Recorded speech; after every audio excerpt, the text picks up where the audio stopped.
Yo, yo, yo, we back, man. Studio 56 podcast, episode 146. Glad to be back. We know y'all up in here. Feels good, man. Had a week off last week, July the 4th. Hopefully y'all had a good holiday. Hold on, let's get that together real quick. We straight? We straight on the camera? Bet, we good. Nah, man, it feel good to be back in the mix, man. Shout out to everybody that's here, everybody that's early, man. We appreciate y'all tapping in most definitely. Y'all make sure y'all subscribe on the Studio 56 podcast channel. Get up over there and run that up, man. Like, turn that channel up. Get up over there so we can start back putting the content over there for sure, which we going to transfer back to being 100% active over there anyways, but we want to put more vlogs out, more everything out, shorts, just anything, bro. We trying to do it all, so need y'all to get over there and subscribe to Studio 56 podcast, man. What else we got going? That's pretty much it. Pretty much it. Yeah, Twan couldn't make it this week, y'all. We had a situation. He got pink eye. I don't think he mind us telling y'all that, so we'll tell y'all he caught pink eye. So that right there put him down this week, but he'll be back next week, man. That's crazy, bro, because I remember that pink eye stuff as a kid and how contagious they used to talk about it used to be, like super duper contagious at times and things like, man, it can spread real easy. That and wingworms. Them was like that. Wingworms, nigga. Yeah. Them hoes contagious. No shit. Bro, that shit have spread like just like pink eye. Pink eye, wingworms, and chicken pox. Right. Them was the three things that used to spread all the time, bro. That I used to just remember as kids. And kids, you be the ones that just be having it. And I just ain't never seen nobody with pink eye in a long time, man. That's crazy. Twan caught it. But Twan will be back next week, man. We had some good sports talk for this week, too, man, for him to cover with all the NBA trades and all the hooping and the contracts going on. There's been a lot of discussion in sports. Normally, Twan hold that down for us, but he'll be back next week, man, for sure. What's going on? The chat up? You got the chat up, or they ain't in here yet? No, they up in here. It's up on there. It should be. I think I seen it said connected successfully. So. Okay, I ain't seen nothing pass across. Shout out to everybody in the chat. You know, normally we started out with a few shout outs, man. Feel good to be back. Feel blessed to be here this week, most definitely. Shout out to everybody who, prayers up and condolences to anybody that lost somebody this week that didn't get to see this week. I didn't really do too much this week, though. What I did I pop out anywhere? I don't think I even really popped out nowhere this week. I feel like I did, but it be so much shit going on. I be forgetting, but I do feel like I did something. Yesterday, I got the Sunday Fun Day fever. Popped out, grabbed a little drink, and then came right back to the crib, brought it right back in. It wasn't even no major stuff. Right. Thought I was going to do an interview Sunday. We ended up not doing it. We're going to do that this Thursday, but I grabbed one or two little drinks, and then I think I only drunk one drink, and I was like, man, I'm not finna be drunk tomorrow for the podcast. Because it's like, nah, nigga, when you drink, it carries over until that next day. Like, when you hit 30, bro, drinking is different. Charlie Hustle, what's good, man? Shout out to everybody in the chat. Y'all know what it is. We on the vibe stream, not the live stream. The vibe stream, not the live stream.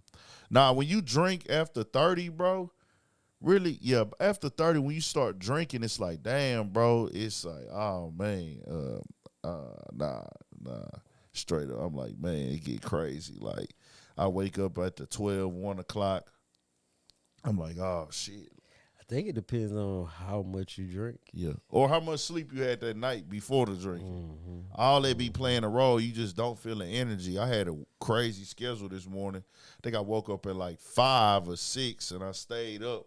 And then I kept the shit going and stayed up. And then I just stayed up at like 5. I got up at like 5, and I normally don't wake up that early because I be going to bed at like 12, 1. Right. So I don't normally just wake up at 5 a lot. And I got up, and I was just so exhausted and had to take another nap during the day. But it's all good, though, man. We here. We rocking, we working. If it's your first time here, this is Pook to my right. Normally, Twan would be in this seat. I'm Ant. Y'all make sure y'all tapped in, man. We here. Shout out to everybody in the chat. Let me holler at y'all real quick. Black Child, Big Slime, 2Z. He a troll, but he in here, so he cool. Square Circle 7. I missed what you said, Square Circle 7. My bad. I think he asked something or spoke on something. But shout out to everybody that's here, though, man. We appreciate it. Y'all out here, we rock it, man. Feels good to be back. I ain't gonna lie. We'll get right into it, man. What y'all think? We'll start with the which one did I have? I think I asked for some H-Town noise. I think the first thing I had on the list today was the Carl Crawford and Erica Banks stuff going on, bro. Man, what you think going on over there? Do you think it's the label or it's just the people, the artists? I think it's a little bit of both. Good. Not because of the label has done anything wrong. I think communicating straightforward and direct with artists is kind of lost. Like, because nobody wants to have those tough conversations. And sometimes you do have to have those tough conversations. And then the way you deal with the artist and what you tell the artist to get them to sign. Mm-hmm. And then it's also the artists, because artists don't really understand the business. They don't understand what costs money. And artists, not all, I'm not going to put this at all, and I'm not going to put this on artists that he's had. They don't understand that a lot of times these labels do be in the red with you. Sometimes these labels are making a big bag off of your music, and then sometimes these artists, they're not making a big bag off your music.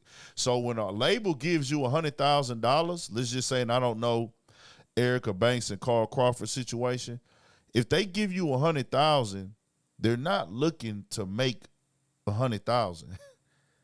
That's a waste of time, because we have to put hours, we have to put man hours in, we have to put energy in, time, losing sleep, making phone calls. That's labor. Mm-hmm. So I'm not going to spend $100,000 to only make $100,000. If I gave you $100,000, I at least want $150,000. And so, are you clearing that? You know, have you cleared what the label has invested in you? Do you know your business? Do you know your streaming?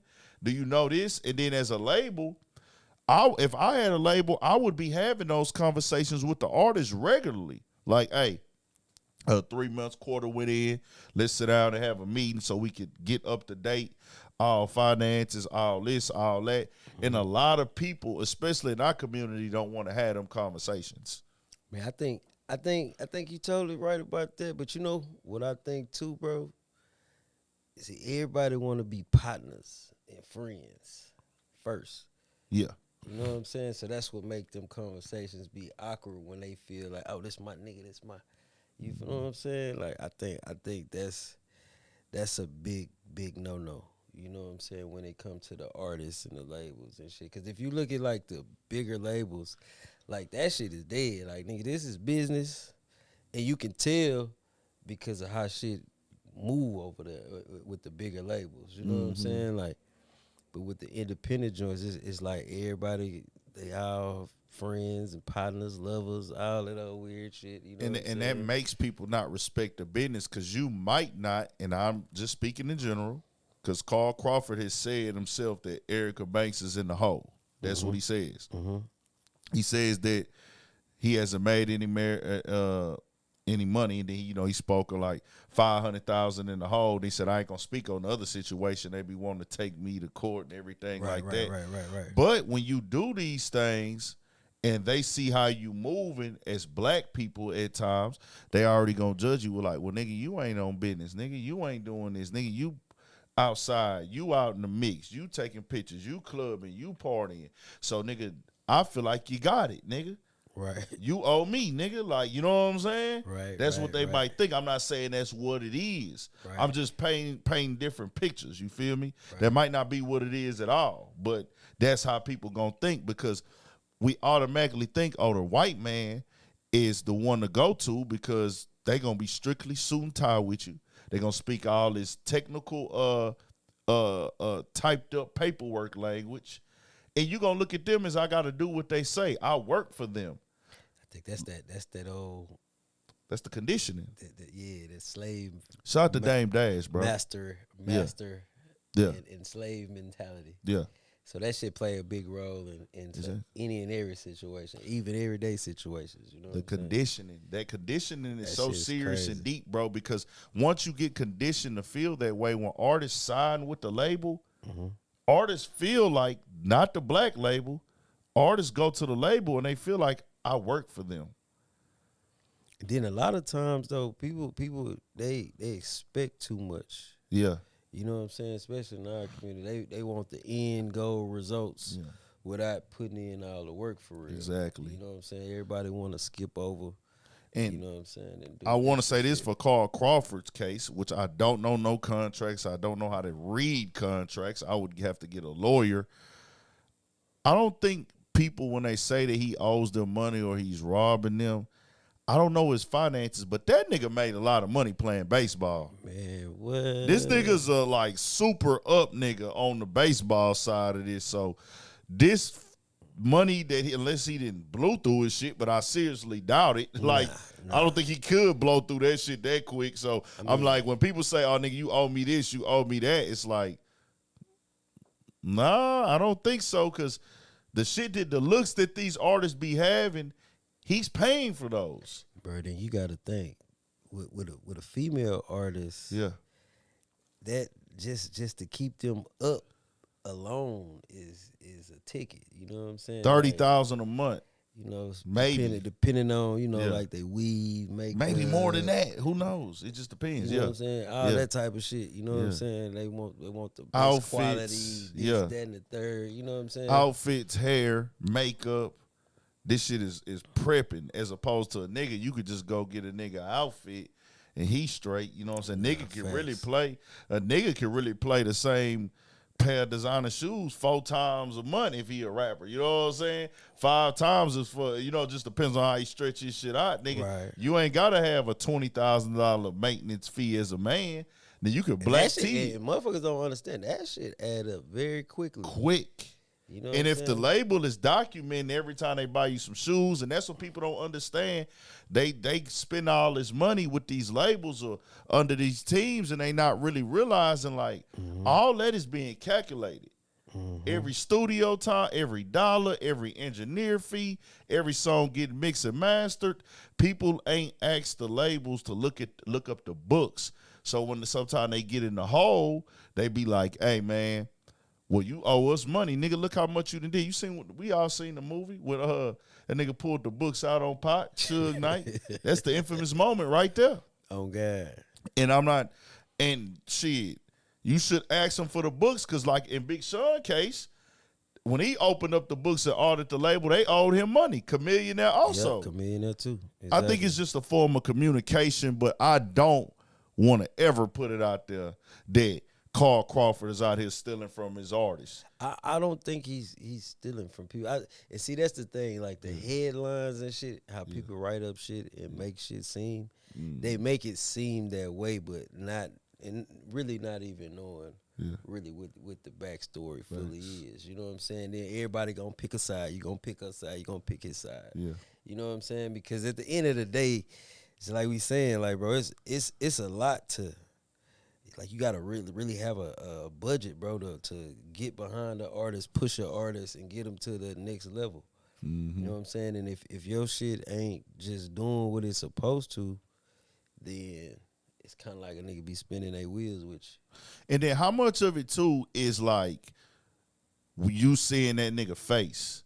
You get to see Carl Crawford face. So it's a nigga to blame and point the eye to, as opposed to if you go to a major record label, they have no face attached to them. Because I'm seeing in certain comments now, and I just look at the comments to see how people are thinking. 90% of the comment section don't be having no type of information or real insight. They just be fanned out. They don't care about the truth. But people are saying, well, this is like your second or third artist or whatever they're saying this. It must be you. It's your problem. Your other artist did the same thing. You had 2 other girls after her and things like that. And I'm like, shit, Y'all only saying that because y'all see him. You go to these majors, they have 200 artists with these issues. Facts. Not no 3, so 4, many or boys 5. be getting shelved. And Shelved, ain't came out. They didn't sign niggas that y'all never heard of. Facts. They didn't sign the nigga, gave him, set him down, gave him that long prep talk. Let's get this money. We finna win. That nigga never gets to put out his single, his album. He gets put on hold because somebody from the label gets another job or they get fired. Right. The A&R they brought him in gets fired. So a new A&R comes in and he like, well, I didn't sign you, nigga. I'm trying to keep my position at the label. I'm not finna push an artist that I didn't sign because I'm not gonna get the credit for it. So nigga, I'm going in and all these things be processes on these big labels, bro. So yeah, it be the backstory, bro. Yeah. Motherfuckers don't know the backstory behind it. They just running with the headline. You know what I mean? I respect Carl Crawford for speaking out, but him speaking out at times, it's a gift and a curse on the internet. You're never going to be able to, it's hard to control the narrative of the internet because they don't care about the facts anymore. And even when they do have the facts, they'll decide, hey, even if a person was lying on you, they'll still be like, well, he still did this, so that's just the way it works. You can't win. You can't win with that, man. Yeah. That's just how the game go. But shout out to 1501. Carl Crawford been doing this thing out here. Hopefully everything get understood. Fam said every artist ain't gonna make it. That's just the facts. Yeah. He is not lying. You know, you put a lot of artists in this, it costs money, man. Facts. So that's that. We'll see what happened. H-Time stuff going on. So then that takes us to this. We'll get into this conversation. After that, Boosie. Boosie been going live ranting about Empire and Young Blue. The face of Empire is Ghazi. I don't know how all the details break down anymore. I know he had like partnered with somebody or sold something at one point, but when you think Empire, you think Ghazi. He's the representative. Right. We've seen Ghazi turn a lot of niggas' careers up. Facts. We've seen them get over there and whatever they got going in their marketing or their presentation or they streaming services or they publishing deals, whatever they have going on or distribution deals. I see not everyone, but artists go over there and they able to make money off of their music. The Detroit artists, I've been following a lot of them before they went to Empire. They turned up when they went over there. Right. Money Man went over there. Worked out great. Who else went up over there that I seen? Young Dolph was over there. Filthy Rich, Mozzie with fucking whatchamacallit now, CMG. But a lot of artists had went up over there. Well, Young Blue was Boosie's artist. Right. Young Blue's somebody who got hot or organically through the music, man. Like organically through the music. So I've looked at Ghazi as a guy who was moving correctly in the game. Boosie saying that his signature was forced through his brother to get Young Blue over there to Empire. Right. And Boosie like, hey, I want my money. That's my artist. He was signed to me. Y'all swindled me. I got shot. Boosie said that they were texting back and forth, and he went up over there. And he said that, hey, nigga, nah, you got iron on me. You got iron on me. You waited till I was shot. And I don't have all the timeline correctly. I'm just speaking. But what Boosie is saying, his signature was forged. Ghazi knows he's supposed to pay him. He knows. He said, I was in direct contact with you. Young Blue just did an interview recently with J Hill Network. He get a lot of interviews on his podcast. Or Mr. J Hill. I would say J Hill Network. J Hill. Shout out to him. I think he out of like Baltimore or Atlanta, one or the other. But he had Young Blue over there. He said they had already signed one deal with a record company. Yeah. He said Boosie's brother is the one that brought him in. Said, my first deal was for $150. I got $50,000. I got my $50,000 last. I guess Boosie brother got 50. Baby Boosie got 50. However they broke it down. Said I got 50,000. So I don't know exactly what the communication was. I remember last time this issue came up, Young Blue was like, man, Boosie wasn't really rocking with me. He wasn't doing this. He wasn't pushing me. Yeah, I went up over there up under them, but, man, I'm really under his brother. Like, his brother really brought me in. But I'll say this. If you sign an artist and it's on contract, ain't no going to sign it with nobody else without running it through him first. That's just American business. Man, my whole thing about that situation for real. Yeah. If you niggas forge the nigga's signature, bro, y'all out of line. Pay that man. Facts. Simple as if that. That's true, and we don't be knowing what's what. That's why I say if boys, I don't give a fuck, your brother, your cousin, whoever. Yeah. If anybody forged your signature, bro, and got whatever business in motion, it's like, bro, y'all gotta pay him. You owe me, bro. Boosie said he's been paying lawyers and everything like that. Right. I don't know for sure. You know, I don't think Ghazi would intentionally do that from the energy I've been seeing. He been helping the culture. Right. He been pushing the culture forward. And it could be a play with maybe. I'm not throwing this on him. This is scenarios because I don't want niggas to take this the wrong way. But maybe the brother could have did it on his own. Like, you know what, nigga? I'm going to sign this shit. Boosie in the way. I ain't seeing eye to eye with Boosie anyways. Young Blue said himself that Boosie ain't really been pushing his career or nothing like that. I mean, the first time I ever seen Young Blue was on Vlad TV.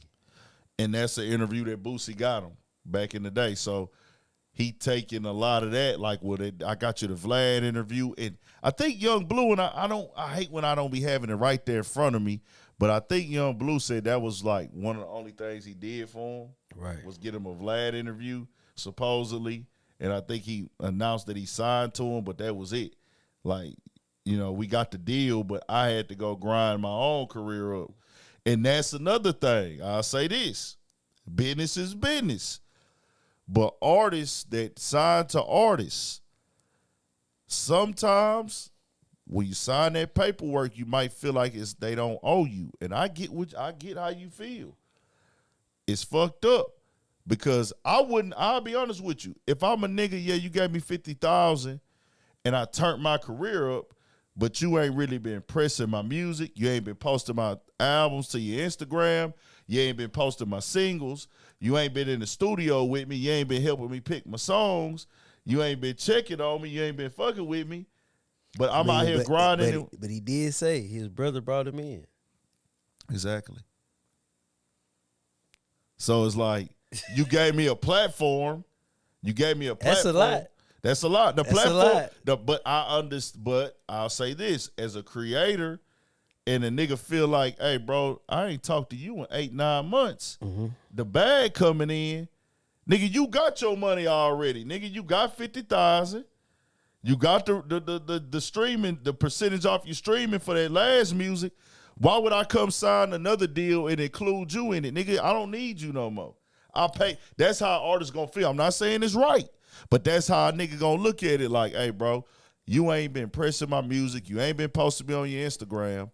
You ain't been doing this for me. You ain't been doing that, nigga. But then you gotta look at it too, though. Like, cause you saying, I'm just saying how artists would look at it. That's what I'm saying. Yeah, cause I feel you on that. But in the same sense, it's like, nigga, this nigga brought you over here to me. Yeah. All right, look, this is what I'm gonna do, this, that, and the third for you. You know what I'm saying? At the end of the day, when the business go elsewhere, I just want my cut. Mm-hmm. I just want my bread. Then you niggas forge the signature. Yeah. Now that's out of line. That's out of line. There's no excuses for that. I just say that's out of line, because even if he didn't promote or do none of that shit, whatever. You know what I'm saying? At the end of the day, that still don't give niggas right to forge a nigga. Nah.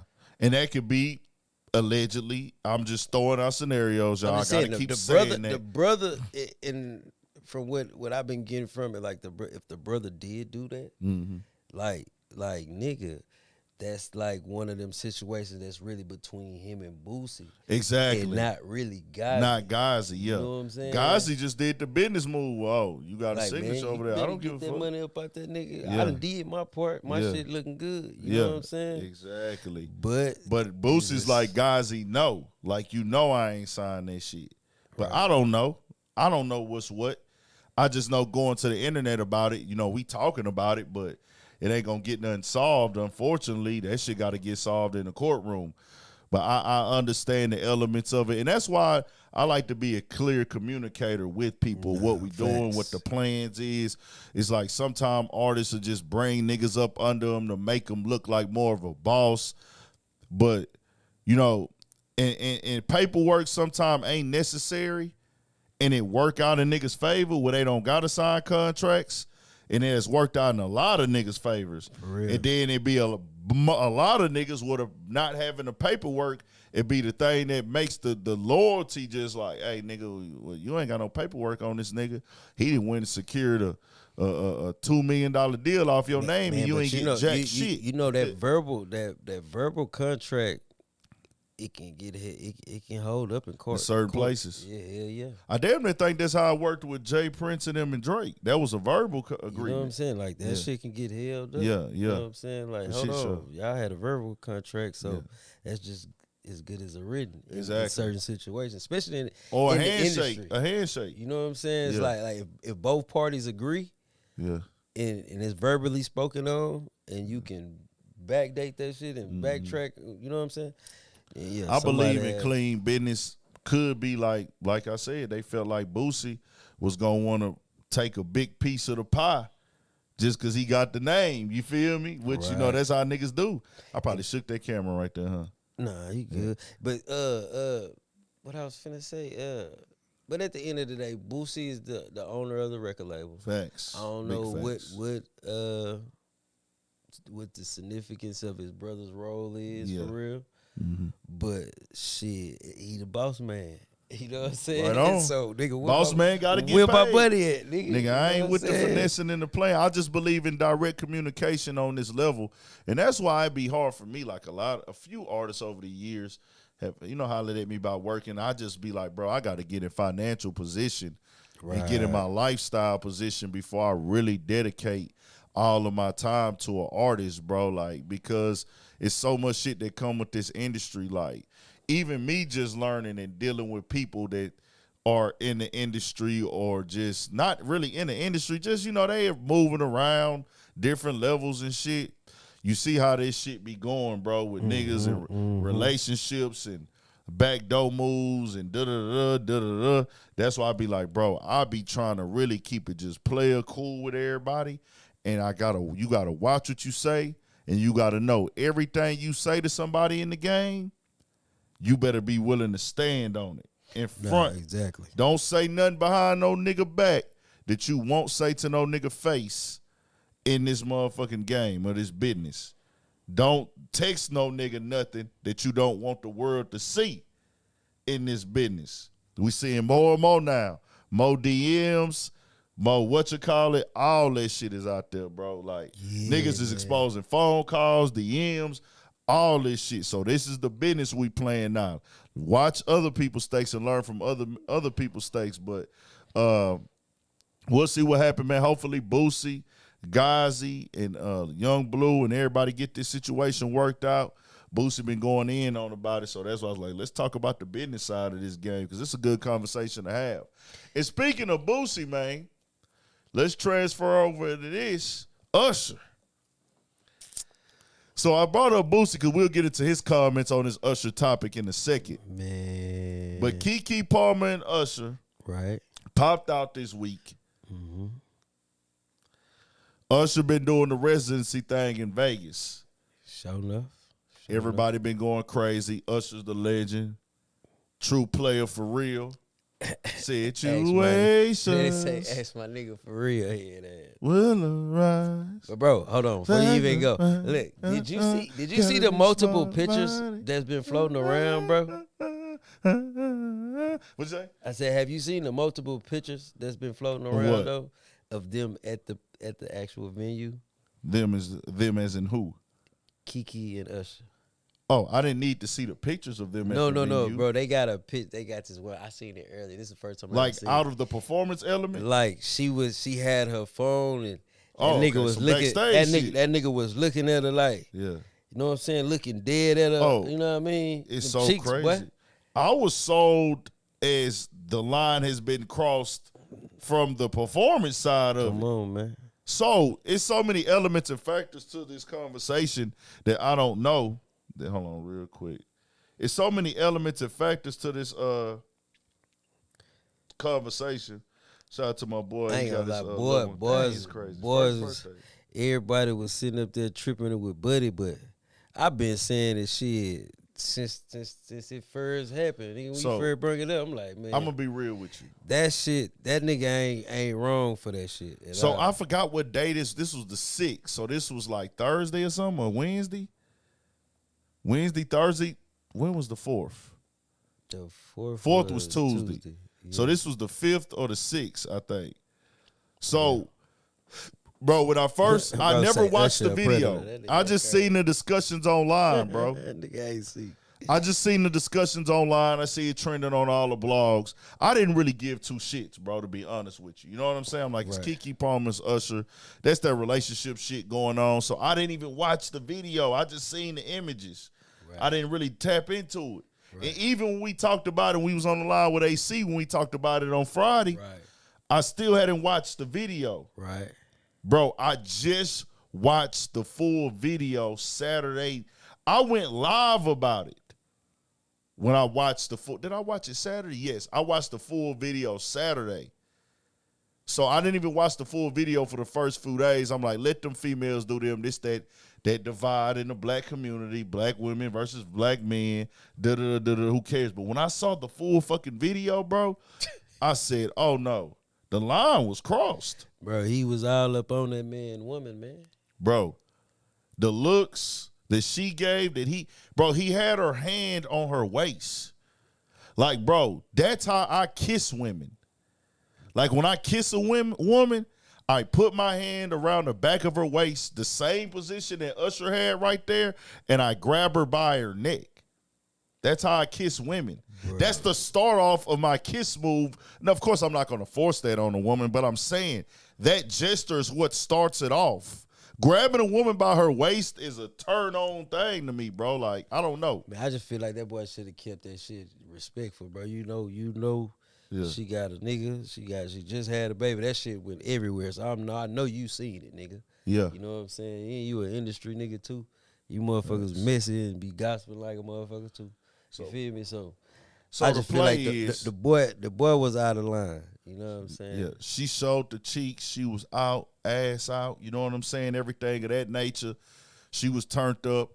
I'll say this. I don't know for sure. Can somebody confirm to me, are they together or not? Are they together or not? Who? Her and the dude? KeKe and the nigga. Does anybody know for sure? I mean, I thought they was together, but then I seen some shit saying they broke up, and I don't know. That shit really ain't my business. Right, so people are saying, I just know this: if they broke up behind that shit, buddy feel like he. You know no. I'm saying people are saying that they were broken up before this. Some people, I don't know. I don't know. I don't even think that was it was a thing to like afterwards. For real. Well, okay. So he left for this or that? Like this, him leaving right now? Nah, you right. Because they said he took the pictures down on Instagram. They was together. That's what I'm saying. They was together. I think he left over this. I'm not sure. That's what I'm saying. That's what I'm saying, bro. She said they live together. That mean they together then. Come on, live with somebody. Y'all got the baby and shit, newborn. So they started, and it's layers of conversation here to have, bro. And that's all I want the women to understand so we don't have to be confused. I will say this. Boosie came out and said some wild shit, but we'll get to that in a second, but I felt them. If you have a lady that is your lady and you see her on TV and there's a nigga rubbing on her, the imagery of it, it's making the blogs and the headlines. The headlines were reading Usher serenades, or whatever the fuck they call it. Usher serenades KeKe Palmer. And you see that image, then you see your lady spin around with the ass cheeks out. And she's like, bro, she's face to face with this nigga. Bro, a woman only lets a nigga get that close to her and grab her by her waist if she feels a way about him. Fuck if it's an act or not. This ain't no goddamn strip show. What that nigga, what old boy DW Flames say out of Long Beach? Hey, this ain't no motherfucking looking club. Like, man, and then on the cool, bro, like we was saying Friday, bro. Yeah. Bro, all them other single ladies and regular motherfuckers you could have pulled up to the stage, fam. Like, you dried in a bitch, fam. Did he say KeKe name? I don't know. But obviously the nigga spotted her and hey, come here. Yeah. That's how that nigga he. She most definitely took it up a notch. She went all the way. She went all the way there with it. Okay. Now, any man, if this is your kid's mother, is a in that moment you will feel away. You goddamn right. Any man. So women need to understand that. If y'all are mad at homie or y'all feel a way about homie, because they started bringing in the conversation where she makes more money than him or she's the breadwinner. My thing is with that dumb shit. Nothing. The thing is with that dumb shit there, him being a breadwinner is the amount of respect he gets as a man. That is the stupidest shit I've ever heard in my life. Man. Like you can respect me less of a man because I don't make as much money as you. That's dumb as fucking. I hope y'all don't raise. And this is why I tell women now. Would you put your son in those shoes? Like, would you tell, and women, for all of y'all women out here that say a nigga not a breadwinner, so the woman get to tell him what to do, or he got to follow the lead of the woman because he not the breadwinner, would you tell your son, because a lot of y'all got sons, would y'all tell y'all son to fall under them guidelines? Bro, I'm going to tell you like this here, man. Man, what they used to say, man, love is blind, man. You know what I'm saying? Motherfucker, it ain't got nothing to do with that fake-ass paper, man. You know what I'm saying? When you feeling the motherfucker, y'all gonna bond, y'all gonna get down, you know what I'm saying? Yeah. But the problem with these motherfuckers is, motherfuckers been raised by women like Vivica Fox and shit with the roles and shit that they portray, this super independent. Jada Pinkett. You know what I'm saying? I'm talking about like the movies and shit. You gotta think about that list of movies, bro. It's a list of them bitches that show that type of behavior. You know what I'm saying? Oh, he ain't got as much money as you. Yeah. So girl, you don't need to be fucking with him anyway and all that old shit. You know what I'm saying? And yeah, gonna end up like them. And shit looking crazy than a motherfucker. And like, bro, and it's so crazy. We ain't even gonna go down that hole, but that's what the fuck Kevin Samuels used to say all the time. They put these movies together to portray a lifestyle, these color purples and these goddamn... And the internet don't make it no better. And these color purples, these Vivica Fox characters, Jada Pinkett characters, to make y'all feel like this is a thing when really this is only going on in the black community where y'all have felt for the bullshit. Because it's not that. And that's my goal. Like my boy just said, that's his go-to. Would you want your son to be in the position that KeKe Palmer nigga was in? Like, hey, the women that's saying he not the breadwinner. Well, you need to get your money up. She make more money than you. You live off of her. So because she make more money than me, that means she get to do what the fuck she want to do and I got to sit back and be quiet? Hell nah. Now I say this. Him going to social media, he could have handled that part better. You goddamn right. That shouldn't have been. I'm just saying He's because supposed to check that shit at the highs, bro. That's what turned it into a debate. He's supposed to check that shit at the highs. Yeah. I can't even. Yeah. You know what I'm saying? And you know, it ain't about because a lot of the women for real, they think niggas be just bashing KeKe Palmer.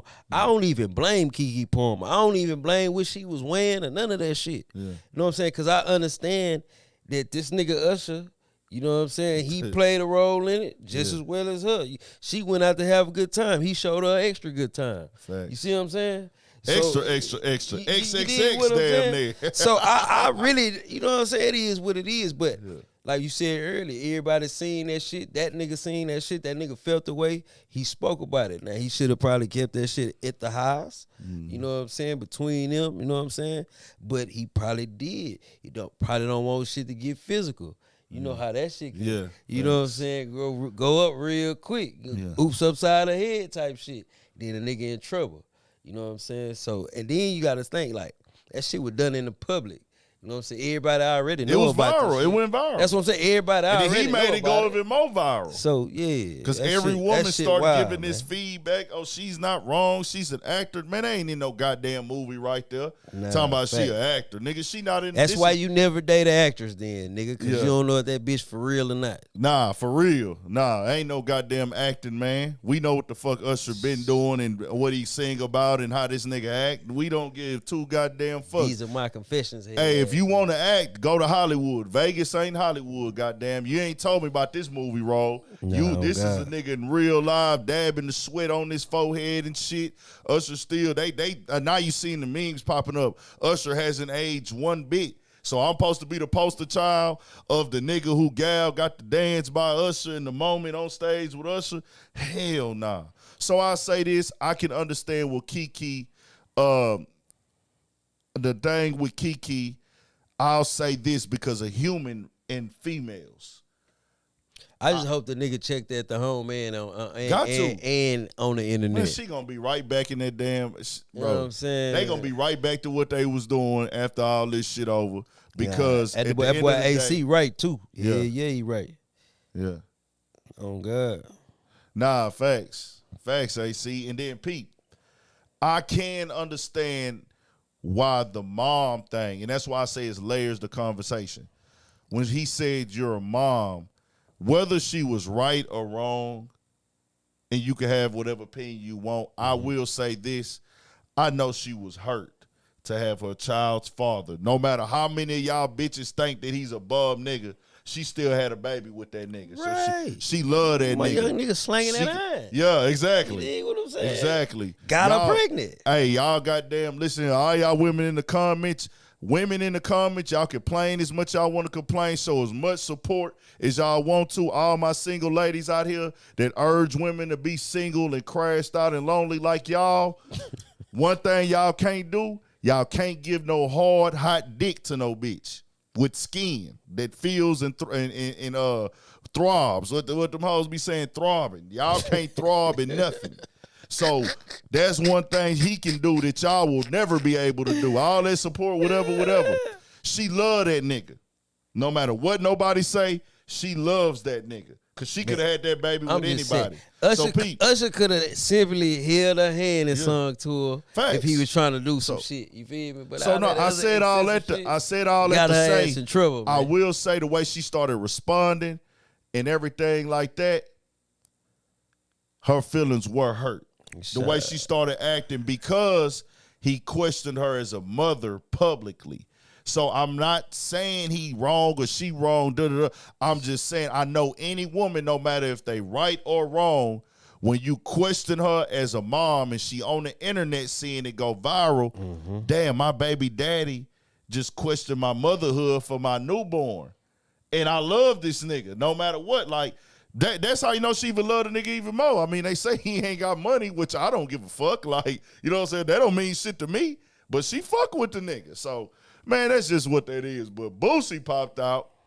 Boosie said this. We got to play that real quick. I did a video on this today, too, y'all. I ain't even see it, bro. What he said, bro. Let me go to it real quick. Hold on. I ain't gonna lie, bro. That shit just crazy how I don't know if I'm on Bluetooth. This shit turned into a real live. For 3-4 days. And then it's like, bro, if this internet shit really made them break up for real, you know what I'm saying? Yeah. Like that's just some lame kid shit.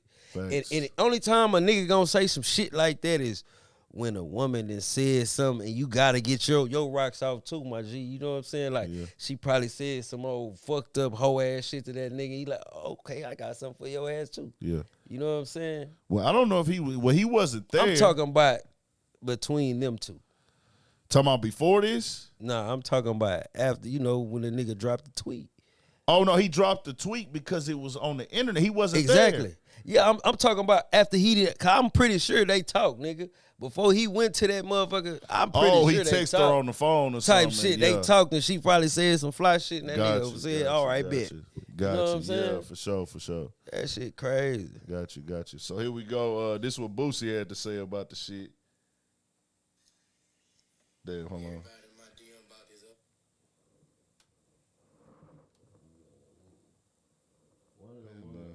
My other phone. Okay. My bad, y'all. Technical difficulties. So let's say you gotta blame her because it's like she gave consent to be disrespected. Shout out to the chat. Who all up in here, man? Y'all turn us up. The vibe stream, not the live stream, man. We need the participation. Especially in public. Yeah, Money Mill, okay. Y'all turn us up, man. Everybody in the chat, we need that energy. The vibe stream, not the live stream. Man, I ain't gonna lie. KeKe Palmer, man, listen. Man, y'all just gotta be more careful, man. You know what I'm saying? Be more careful with your actions, man. Nah, facts. Especially if you got some shit going on. Like if you got some shit going on, you know what I'm saying, just be mindful of that shit. You know what I'm saying? Like, no matter what, you know what I mean? Bet this is what he said. Everybody in my DM about this Usher shit.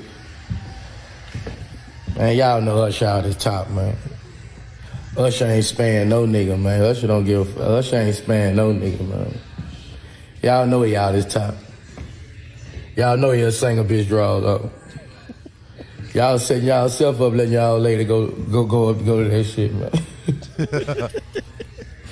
I'm a street nigga, if I got a bitch, she go up there, and looking in the eye like she ready to go, like she hypnotized, I'm gonna leave that bitch right there. Facts. Then wait at the room and beat her ass. But y'all know us out this top, man. Y'all, hey, you can't blame, hey, man, you setting yourself up, man. That's really all I gotta say, shit.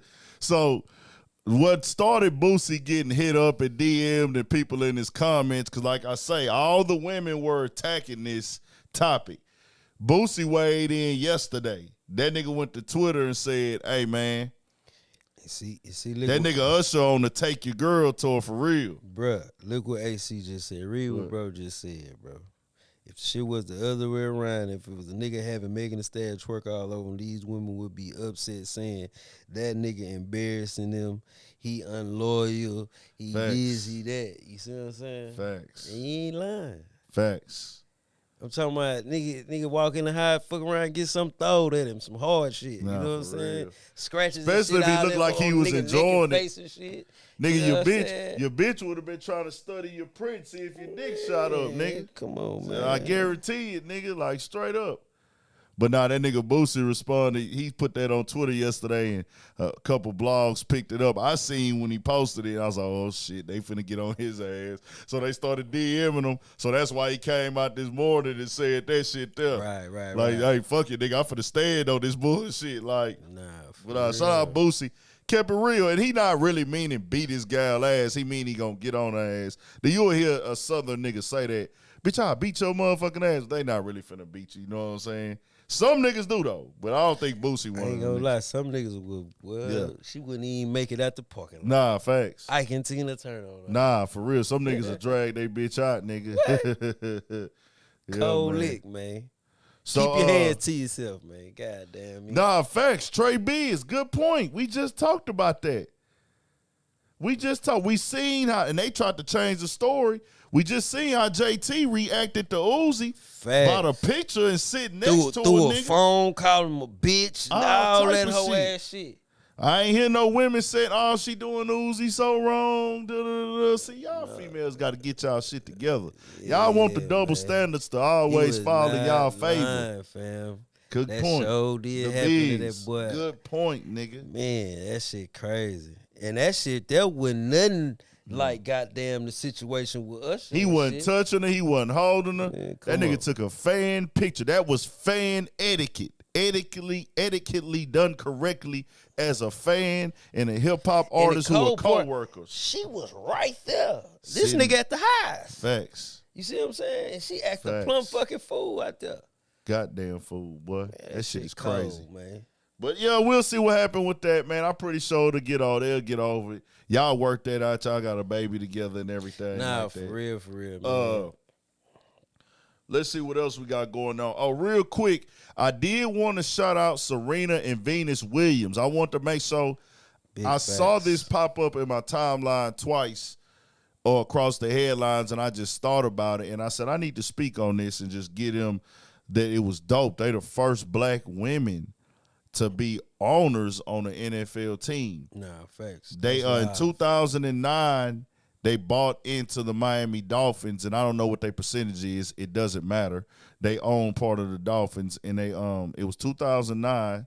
They bought in. It was like 1 point something billion, and now it's at like 4-something billion as the team's worth. Right. So that's a big investment. You know, either way, shout out to them being the only black women that own teams and the first. No bullshit. And I mean, they not majority owners, of course, but they got stake in it. And maybe one day, you never know, they might be a full big owner, you know. Might be 100 years from now, but they might pass it down to their little ones or whatever. The good old boys. Yeah. You know, they going to keep that shit in the circle, man. NFL don't believe in letting niggas take full majority ownership. But shout out to Serena and Venus Williams, no matter how you feel about them. They is 2 black sisters, man. And they, you know, to see them be able to get in a position to make a power play like that, that has to be saluted for sure, man. So prayers up to them. I mean, not prayers up, salute to them. Salute to prayers too, though. Prayers too. So let's get into what else we had. I don't even know which one to go with first, bro. I'll be having it in order, but then I say, but we'll get into some more crazy wild shit. Scottie Pippen. Oh, man. Pippen out here just living his life, man. So we saw the recent video that hit. Michael Jordan was asked, hey, man, nigga, what's good?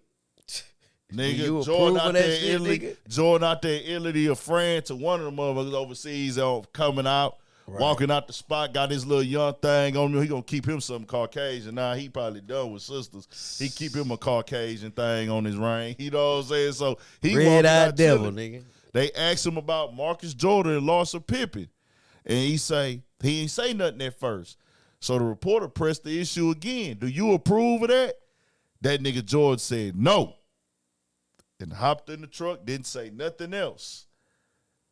And then it comes out, Scottie Pippen is out this week, and that nigga is outside in the public, broad daylight, not no getting dark outside. He outside, broad daylight, smiling, got his shades on, if I ain't mistaken, in the photo.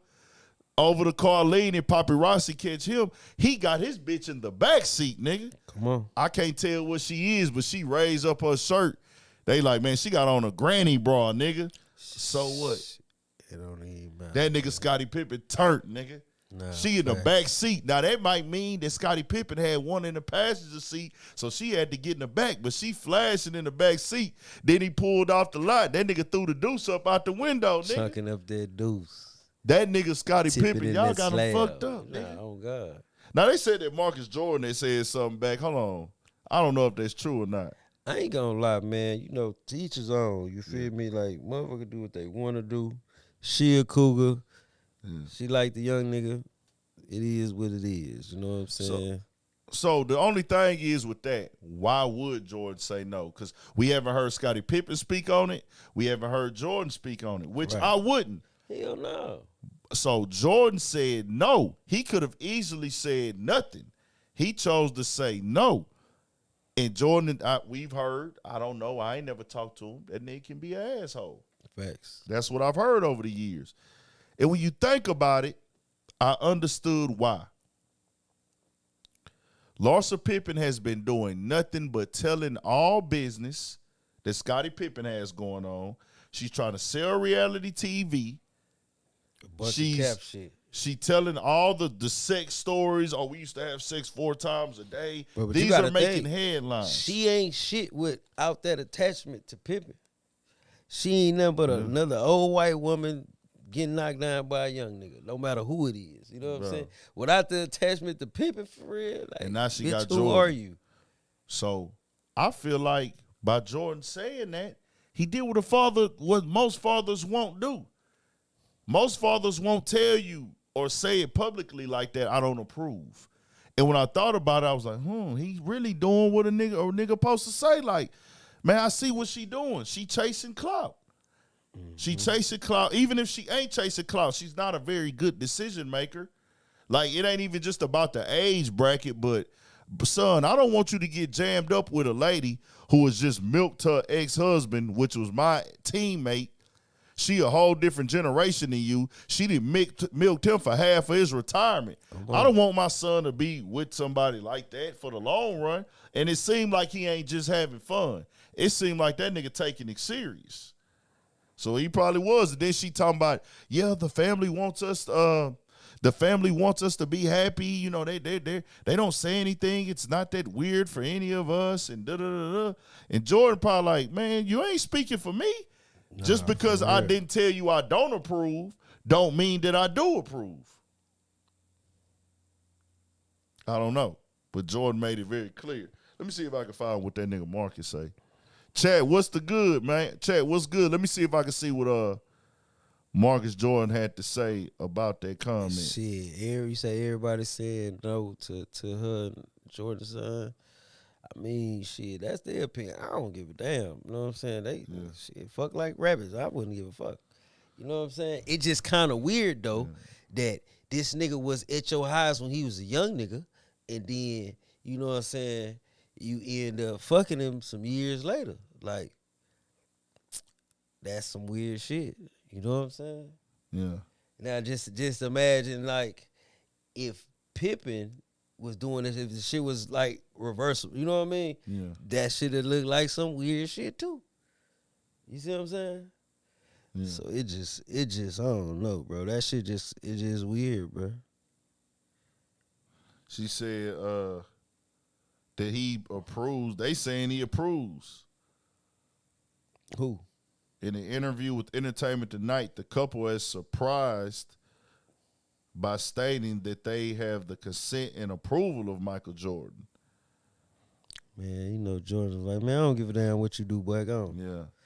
He ain't gonna tell you no, nigga. Like, what you mean you got my approval? Like, I'm not gonna tell you, nigga, that I don't approve you, nigga. Like, nigga, if I said grown, no, nigga, your ass grown, boy. Go on, get your ass. he gave on, you your answer right there, nigga. Like, no, nigga, I say it right here. Since you want me to, for you to even ask me, do I approve of this shit is crazy. Mm-hmm. The fact you asking me, do I approve of your girlfriend? I ain't never asked my mama, do she approve of a girl I'm dating or sleeping with or whatever. Like, I've never asked my mama, you approve of this. So what is this approval conversation? Like, that let you know it's some bullshit. Like, I'm not going to tell you I don't approve, nigga, but you know what it is. But to each his own, man. Pippen living his life, as I told y'all the week before. Pippen's main concern is when he go on these podcasts to control the narrative of that motherfucking legacy of that goddamn The Last Dance documentary, nigga. How they portrayed him. That's all Pippen is concerned with. I don't think he cares about Larsa Pippen no more. Hell nah, he happy to get that bitch away from him. Exactly. Shit, she look like an irritating ass motherfucker. Oh, God. You know what I'm saying? For real. Nigga don't give a damn about that shit. Facts. So let's get on, y'all, to what else we got going. We had something else pop up to heavy in this week. We'll do this first. Lil Baby, dog. Lil Baby and Meek Mill.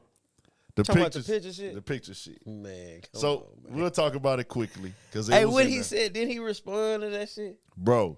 Because I seen like a video. Was that a video he was like pointing at the nigga that was taking the pictures and all that? He said that. So Lil Baby. That's crazy. Lil Baby was sitting on the damn, on the jet. Him, Meek Mill, Michael Rubin, and the guy that took the picture. The picture went viral. So Lil Baby is out there. They turned up partying. This is a billionaire party. This is one of those parties, and it's layers to this conversation. I ain't gonna lie, Lil Baby. That picture was wild, boy. That was a bad one. The picture looked crazy. The picture looked crazy as hell. Well, you look like a goddamn. He was having a good time. Like he was having a real good time, nigga.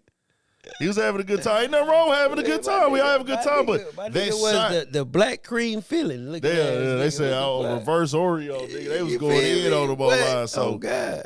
So it's one of them things where people have talked about how it's just a conversation in our culture when they see niggas around the rich white dudes at these parties. And, you know, it's always been that conversation, what goes on with the elites and the higher-ups behind the scenes. So that's a thing. So the internet ran with it. But Baby responded, and he went on his Instagram. I think it was him and Meek. And they was like, yeah, he the motherfucker that took the picture right here. He responsible. And old boy was like, he was playing into it too. Michael Rubin. He was like, I think that's his name, the Philly owner. He was like, yeah, da-da-da. He was bullshitting around with it. Yeah, I'm going to keep hugging y'all like da-da-da. So I looked at that, the way that Lil Baby and Meek Mill was talking. for his little baby was cursing. Yeah, he the motherfucker that took the picture or whatever he said. Oh God. That let me know right there that they're not even changing who they are around them. Goddamn They right. get to go there, kick it. Like, they really look at Lil Baby and Meek Mill as their friends. Fucking right. Those are their friends. This isn't some like, oh, you're my worker. But you look on some real shit. Yeah. You know, some people are like Yeah. huggers Yeah. and shit. White people, they like that. Like they, you know what I'm Yeah. saying? They motherfucker get a little tipsy. Oh, you're my fucking buddy. Come yeah, here, that's buddy. what white people do. You know what I'm saying? Yeah. You just don't be in the middle of no shit like that though. That's the shit that the picture just look bad. Like, all right, nigga, yeah, okay, cool. Get your ass Nigga, on, why but- would you publish that picture? Nah, for real. Why would you put that picture out there? And then the nigga with the blue hair, and shit Yeah, in front of me and shit. That shit just look bad, bro. It just look bad. But to in a see bit. them all laugh about it, and when I saw how Lil Baby and Meek, because I never really just paid attention to all the shit online. I don't be looking into that shit that deeply. Right. Meek Mill was getting some backlash because he took a picture showing he was drunk, throwing up on the toilet and shit, and everything like that. But I'm like, man, have fun, nigga. You gotta live it up out here, bro. Like, you never know. I don't want to get that drunk again. Like I said earlier, that shit hurts the next day, nigga.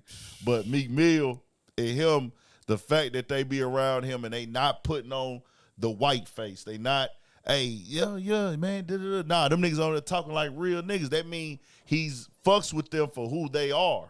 And he's a fan of their music. I know his kids are fan of their music and everything like that. So it's like, it ain't what niggas trying to paint the image to be online. Facts. It ain't what niggas trying to push it to be online, but the internet The is the shit internet. look crazy though. I cannot it look crazy. Meek and Baby Wham, my boy Wham, that shit did look crazy, but That shit even did Lil look- Baby know it look crazy. That's why he talked about it. Like, man, this nigga, he What? said, this the motherfucker that took the picture right here, Come on, man. That shit look crazy. Boy. Nah, I ain't gonna lie. I would have felt differently because I never heard them niggas talk around them niggas like that. To hear y'all saying motherfucker and da-da-da and all that shit around them, I'm like, okay, nah, y'all just really having fun and living life. Y'all doing what y'all supposed to do. There was some good drinks at that motherfucker. Yeah. I guess. If they invite me to a party, I'm going. As long as y'all Just ain't don't doing, get caught up in a sandwich, my boy. Nah, we ain't doing none of that. We ain't doing That's all none I'm of that. saying. No Yeah, sandwiches, yeah. my nigga. You know what I'm saying? Only Don't type get- I'm falling back off of eating sandwiches again, nigga. Ain't no bologna cheese sandwich with me, Don't nigga. get Ain't caught no up in inside that Oreo, shit, man. no That cream. that shit, that just Yeah. it just look crazy, bro. Nah. So like I say, I would go to a Hollywood party or an elite party. That's where you network at. That's where you have a good time and relax. Different environment, different crowd. I'ma leave if I see something crazy, but this ain't one Or of those. punch a nigga in his motherfucking mouth. Yeah, but you know why? You know why this ain't one of those? Because if it was one of those, we wouldn't see it. No, fact. There wouldn't be cameras allowed and phones Facts, allowed. facts. Niggas out here be having parties. Because where you there's got to think, bro. I'm glad you said that. Yeah. Because it's a lot of undocumented ass parties and it's motherfucking celebrities that didn't say it, nigga. When they get to the spot, you got to put your phone, you got to hand In the over your trash phones. can. You got to hand over this. It's no, know what I'm saying? That shit goes Now, on that's out some here, bullshit. nigga. That shit goes on out here. That's Niggas throw some those type straight of parties bullshit. out here. Phones in the trash can. Nah. They be going to Vegas, renting out suites, phones in the trash. They invite 10 strippers through there, put all y'all phones in the trash can. Da-da-da. They do that. It's for Freaky. the phones, for us to see footage and pictures and shit like that. That mean it ain't that type of thing. Yeah, I ain't gonna lie. I can't go nowhere where I gotta, you know what I'm saying, give you my shit. Yeah. You know what I'm saying? That's just red flag. Yeah, I'm Yeah, calm. you don't cool, need to be baby. there. What? Hell no, I don't need to be there. Fuck are you talking about? Diddy. So 50 Cent took a shot at Diddy. I saw that. You know, he always looking for opportunity. Diddy wasn't nowhere in the picture or nothing. That nigga 50 Cent just looks for a reason to take a shot at Diddy. And that's good that we brought up 50 Cent and Diddy because that's a good segue into the next topic. 50 Cent and Ja Rule has kicked off again. Yeah, I seen. I've been watching a few little clips Math off Matt. Shout out Math Hoffa. Good interview. Hey, bro, that's some funny shit. That's a good interview. How Ja up there just breaking this shit down from his point of view. Ja is not that guy who gets too much in his feelings. Facts. I like Ja because he keeps a level head most of the time. You never see him lose composure or get mad. He cool. He happy. I need to all the way get to that place. I'm getting there. I need to get more there. I need to get more in that place, but I'm getting there. But 50 Cent last week, I seen it on live. He responded. He posted up a blog. The blog actually took it all the way out of context and took it upon themselves to make fun of Ja Rule's walking to the his outro to the to the show. He came in on a stretcher with the heartbeat shit. He came in on a stretcher, and they tried to play him. But nigga, that when you looked at the other camera angles, we was on live. We watched it on live. Nigga, it was a jammed festival, jam-packed. Come on. And the crowd was fucking with him, but the blog came with the narrative that the people wasn't fucking with him and it was a flop. But, bro, them people was there fucking with Ja. It was jam-packed at a festival. No matter how a motherfucker try to spin it or try to say this, that. Yeah, we know, but on the beef side, the battle, whatever, 50, he won that, whatever. Facts. But niggas still can't act like they wouldn't listen to Ja Rule before all that shit. You had no choice. You understand what I'm saying? You had no choice. Niggas act like they was never fucking with Ja Rule music or wasn't fucking with him. You know what I'm saying? That shit is crazy to me. So Ja responded, "Hey nigga, you obsessed with me." Like he started going in, and he sounded mad. I didn't even get the chance to cover it because I had so much other shit going on. I wanted to speak on it. You know, as much as I'm a fan of 50, the older I've gotten, I've really let it be known you gotta respect Ja Rule too in this shit, nigga, for what he brought to the game. So he did this interview with Mad Hoffa. I don't know who reached out to who. Maybe Mad hit him up or it was already scheduled. You know, these things you never know, but I would get this interview right now. Bro, them New York niggas, boy, say, shout out to you niggas on the East Coast, man. Y'all niggas got away with them interviews over there, bro. That shit it's entertaining, but it's good shit too at the same time. You know what I mean? And that takes me to my next question. That Ja must have been really like, nah, nigga, I'm finna talk my shit now. Like this nigga done ran me hot. Right. Cause he don't talk about that shit no more, really. Like you'll hear him speak on it every once in a while, but in New York, if you a New York artist, you should hit Mad Hoffa. No, facts. If you a New York artist, and then I ain't gonna lie, it's just how bro was act. It's like he really asked the questions about that situation that I mean all these years, motherfuckers really want to know, like, or they just want to hear it again because you done heard a lot of it. Yeah, but I'm talking about how bro asked the questions. Yeah, how them niggas asked him them questions. Facts. To get those type of responses because he ain't never. I mean, he didn't spoke on shit, but he never spoke on it like that. You know what I'm saying? It's barbershop talk. Exactly. It's different.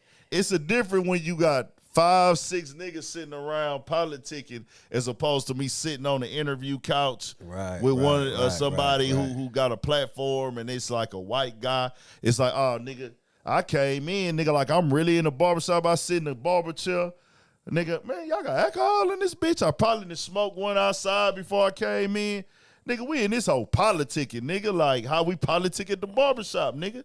For sure. So it's a different vibe on that interview based off that barbershop alone. So he gonna tell you how he really feel. And this is one of them interviews that ain't damaging. It's not bad. It don't hurt nothing. Cause we all know the story already. Facts. What was gonna happen between 50 Cent and Ja Rule was gonna happen. This is one of those beef interviews where I wouldn't say it's instigating because it's one of the ones like whatever was gonna happen to me and Ja Rule tomorrow was gonna happen whether this interview happened or not because this is this so long and deep embedded. But Ja Rule was saying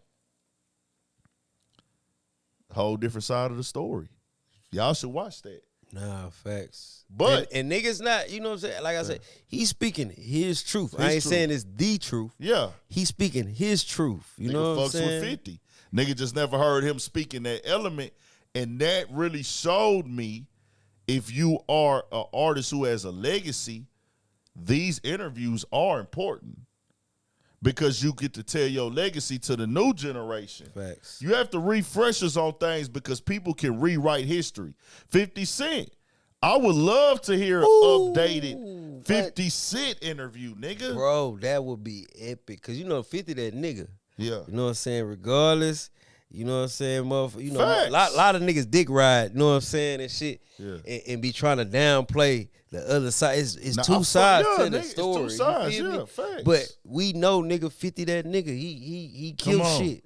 He killed a lot of niggas and hurt a lot of niggas' feelings. And for just real. put out one of the hardest rap albums ever. One of the best rap albums ever. Man, 50 Cent got that mixtape 50 though, nigga. Nigga, I think 50 sold 50,000 tickets. I actually did a post That on it. nigga 50 the truth. Let me nigga. talk Stop about playing, that. That nigga sold 50,000 tickets, nigga, in fucking That nigga ended a few niggas shit. 50,000. It just that nigga approach to the game at that time Yeah. was impeccable, bro. Like nigga No, wasn't fucking I with said that 50,000. That nigga sold 500,000 tickets in a week Shit. Come on. for his 20-year anniversary tour that he gonna be doing right now. If 50's, bro, I would never think, I don't know why I never thought about it, but when 50 come to Houston, I'm going to that nigga concert. I'm going to 50 Cent concert, That's classic. bro. That's classic. I'm going to his concert when he come to Houston. Nigga, 50. Yeah, nigga. I'm fucking with it. When 50 What, come out here, nigga? so I'll say this, though. Just seeing the way Ja Rule did that interview, seeing the way he can respond immediately, right when the nigga said that on the blogs or hit the internet, Ja Rule jumped out there. If the internet was as prevalent back then as it is now with the podcast, the interviews, even though a big part of their reason for not releasing music, or the main reason they had the feds involved, but it was a process of recording even then still. It wasn't no, let me drop something right now tomorrow. It was still like a process or a rollout. But if we had the podcast and the interviews and the media back then in 2002, is Ja Rule able to be ran out of that spot with everything that we have now in the game?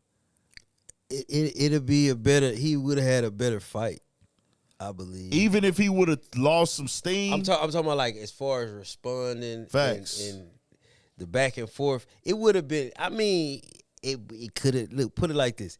It could have either been way worser. Yeah, could have. You know what I'm saying? Because Yeah. you know, with this type of climate, Facts. could have been way worse. Facts.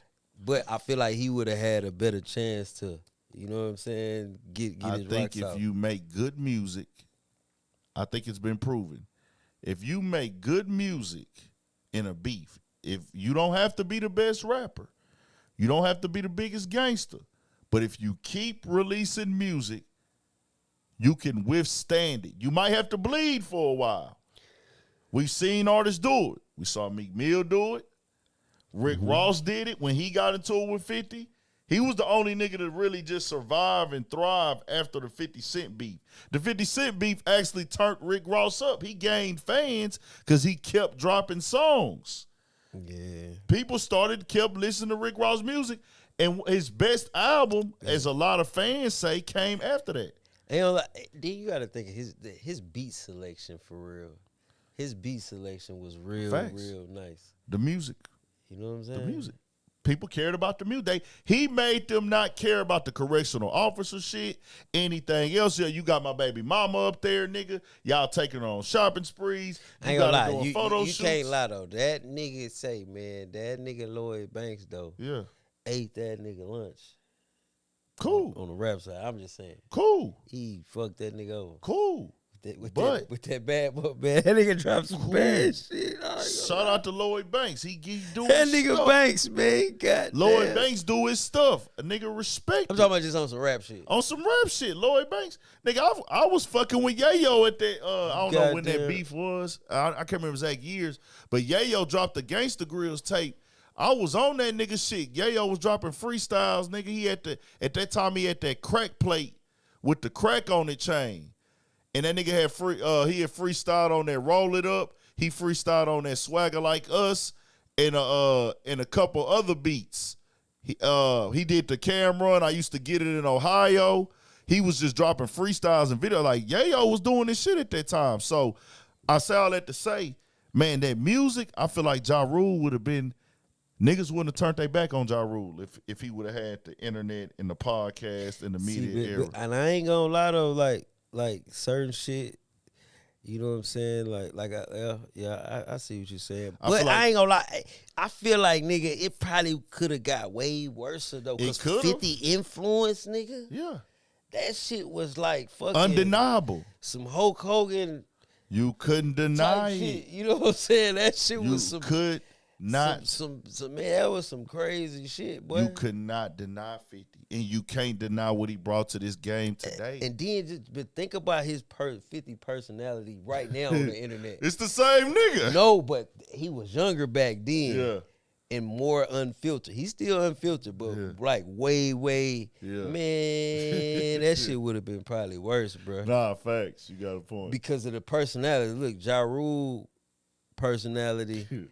Nah, bro, it would have been worse for him, bro. I'm just Think really so? thinking, yeah, I think it would have been worse for him. Okay. I just feel like he would have had a better chance at getting his little pop shots off. Yeah. You know what I'm saying? But bro would have been, Yeah. you know what I'm saying? Lighting his ass up. 50 and Ja are both legends in this game. Goddamn right. You can't deny 50 legendary status. You can't. Ja Rule bro and 50. Ja Rule and 50 might have the same amount of hits together. Like, I mean, not same amount together, but like, you know what I'm saying? Like, the number of actual hit records, I don't know. I don't know. This might be a reach. I don't know. Is that a reach? I don't know, bro, about that. They both did they stuff I musically. don't know, bro. But you know, 50 Cent whole album, Get Rich or Die Trying, was nigga, hits. bro, do you remember when the fucking theme song to fucking the show, nigga? When they changed it up and niggas They got say this mad. is a Get Rich time. Bro, niggas got mad over a theme song. And he had the other one. Bitch, I'm the man. Come on, Bitch, man. I'm the man. That Bitch, I'm nigga- the man. Nah, 50, yeah. That nigga, bro. Nah, 50, that nigga. Stop, that Yeah, I'm tripping. You I'm tripping, bro. I'm tripping. Nah, 50, that nigga. We not Man, gonna play what? with 50. It just, I know Ja Rule music of making ability, like he say, I was the Drake before Drake. I was the Drake before Drake. So I say that to say this, chat. Let me ask y'all this, chat. If Ja Rule had the internet back then, but you got to take into consideration, 50 would have had the internet too.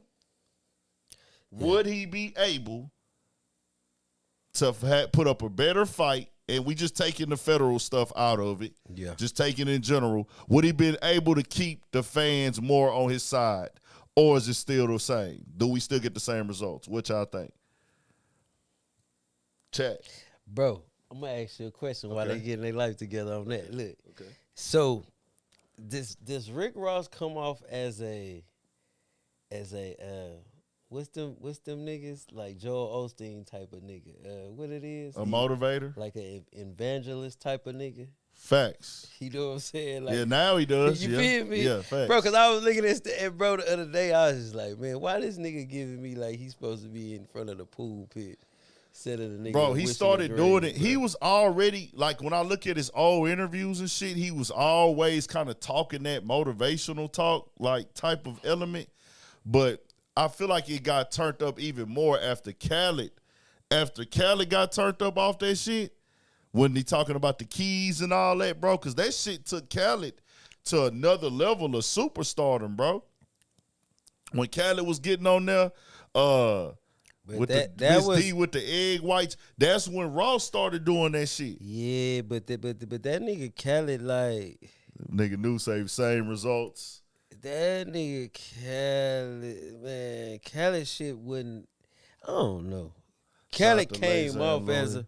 who that? That's Steph Four. Hey man, hey, I'm gonna get in your DM. I'm Steph gonna Four. holler at you too. I gotta get you something too, man. I gotta get you. John not funny. Get you like one of these 50. outside business things. Everybody Steph said Four, man. same results, man. Yeah, hell yeah, cause I'm saying, bro, that nigga 50 would have been way more stronger, bro. Yeah. I'm just saying, cause I don't think. Come on, And that's think what I'm about, saying, think dude. about I'm the, not- think, I'm not think talking about about- the song. You gotta clap back. We Yeah. gonna clap back, bro. That shit was not. But that's the slapping. thing. I don't think he would have even had to go to that type of music. He could have just But went to make it. bro, I ain't saying he not a funny nigga, but Yeah. 50 would have been a real funny. Like he would have been clowning this nigga, Yeah, bro. facts. I'm talking about. He would have been all types of the meme shit. Oh my god, bro, that nigga would have killed that nigga, Nah, man. bro. Nah, for real. You ain't lying. telling you. Yeah. Just that nigga's sense of humor, like. Probably good them niggas didn't have social media. Somebody would have probably lost their life, bro. What nigga would have got That's in how- their that's feelings how- for real. And nigga can say, oh, I wouldn't worry about this, I wouldn't worry about that. Bullshit. Yeah. Bullshit. Nigga, this type of time right now. Yeah. Nigga would have been in their And feelings. 50 bro. Cent them was in a lot of fucking beef at that time, Come nigga. on, man. They was in a lot of street beef that we wasn't seeing. Ja really never actually gave up. Ja had label situations and everything like that. But now you see Ja getting that respect that he does deserve as an artist. When he did the versus Fat Joe, he got his respect. Then at the BET Awards, he got like, you see the crowd like, oh, nigga, we can't deny this nigga. Bro. We can't deny this nigga. Come on. Nah, 50 Cent got so many hilarious fucking Man, moments, bro. What? That nigga 50. Go, Shout out bro. 50, man. He Shout a out nigga, 50, right? dog. He a Shout out nigga. 50, I can't bro. even lie. Shout man. out 50. The shit show. I just don't see Bruck popping back out with nothing that can really. I got to sit down and watch that full Math Hoffa interview when they do That hoe good. That hoe gonna be good. Ja Rule, like the way he moving in the chair and all that Bro, other shit. all I can think, baby say yeah. Look at that. What the fuck? That nigga talk about the fights they had, and it's kind of like, bro, He don't look like it's he like was fighting, you bro. saying stuff about 50 Cent, and I mean he's saying that the nigga this, the nigga that. Bro, do it look But like it's that so- nigga was fighting though, bro? Huh? Do it look like Ja Rule was running the fighting to you? What you think? I can see him fight.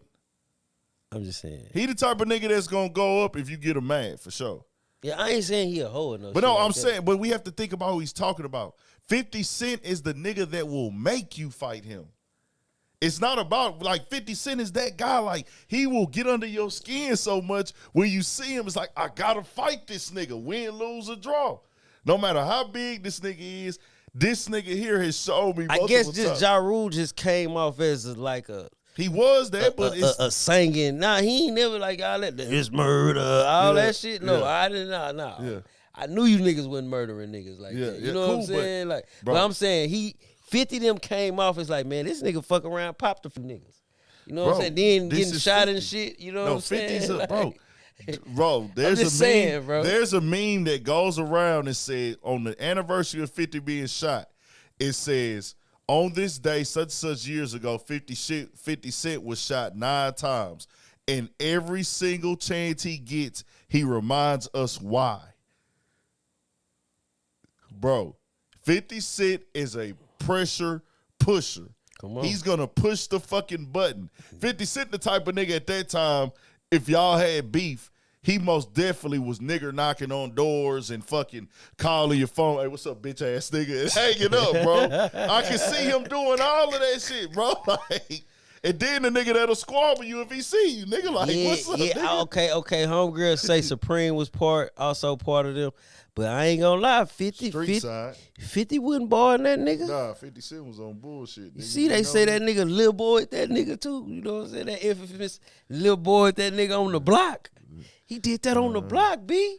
50 Cent comes off as that nigga, I got to get you up out of here. Not anymore. He's not that guy anymore. I feel like 50 he's that guy if you're not on his bad side. If he fuck with you, he fuck with you. But just seeing the love that Houston be showing everybody out here and everything, it's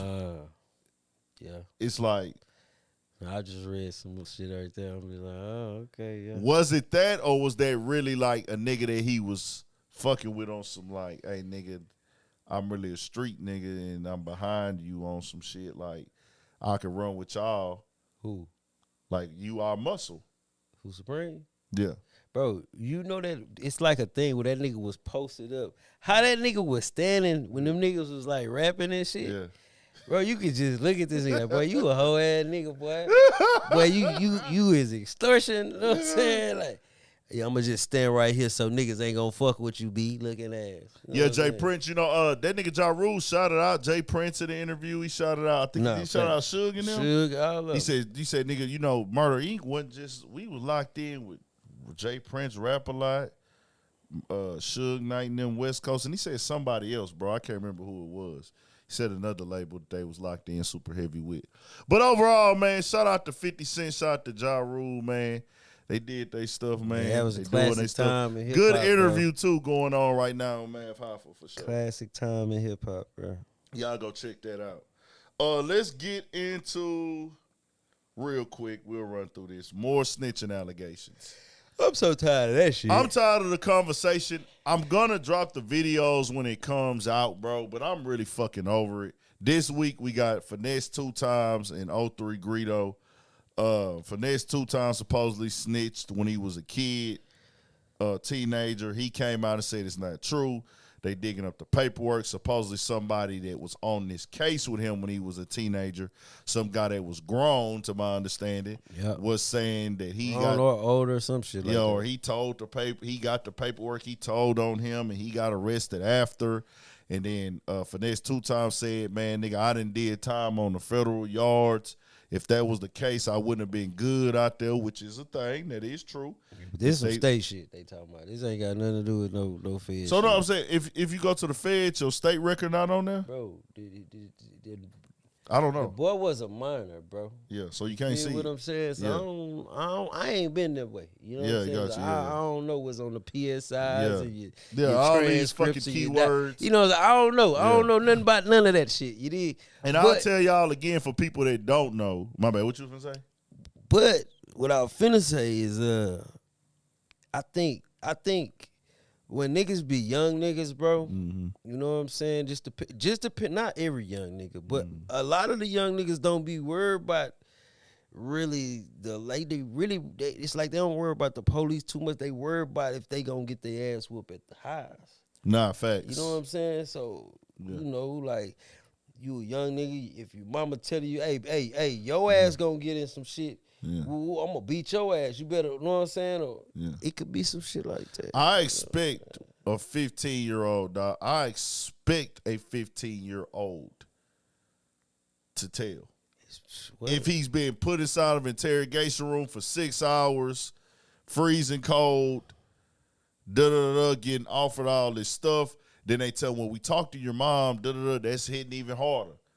I'm not saying they should. I mean, once you sign up for the streets, you in the streets, nigga. But I wouldn't expect them to be able to hold it down like that.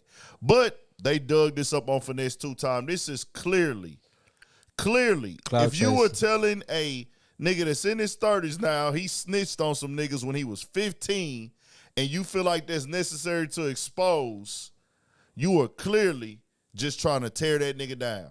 And you got some type of motive. And from what I seen and heard that he talking about wait till his mixtape drop, and then I heard him and Wack 100 them talking about it and shit. It just like Trey Biz. See, and I like you said that because I like when people do these type of debates. I didn't say that I agree with the telling. I'm saying I expect a 15-year-old to tell. I would expect that if you are actually placing expectations on a 15-year-old, you lost. I'm not saying what he should or shouldn't do. Man, he shouldn't tell if you a street nigga at 15, but I'm saying, would you bet your life and your livelihood and committing a crime with a 15-year-old and thinking he not gonna tell? You a dummy. That's all I'm saying. You're the fucking dummy, not the 15-year-old nigga. Because that 15-year-old got the heart and the not give a fuckness about himself if he a badass kid to do anything gangster. It's about, does he know how to perform all the way through? At 15, he don't know what's at stake yet. So I wouldn't put that pressure on a 15-year-old. Now, I'm just saying I like to have them type of conversations, bro. I'm like to have them type of conversations because that conversation. I ain't gonna lie, that being 15 in the streets, bro, like, man, look, bro. That's a ninth grader. Just from me watching, you know what I'm saying, and growing up, how a nigga grew up and shit, bro. Like every nigga that's 15, bro, the majority of them niggas was really trying to make it back home, bro.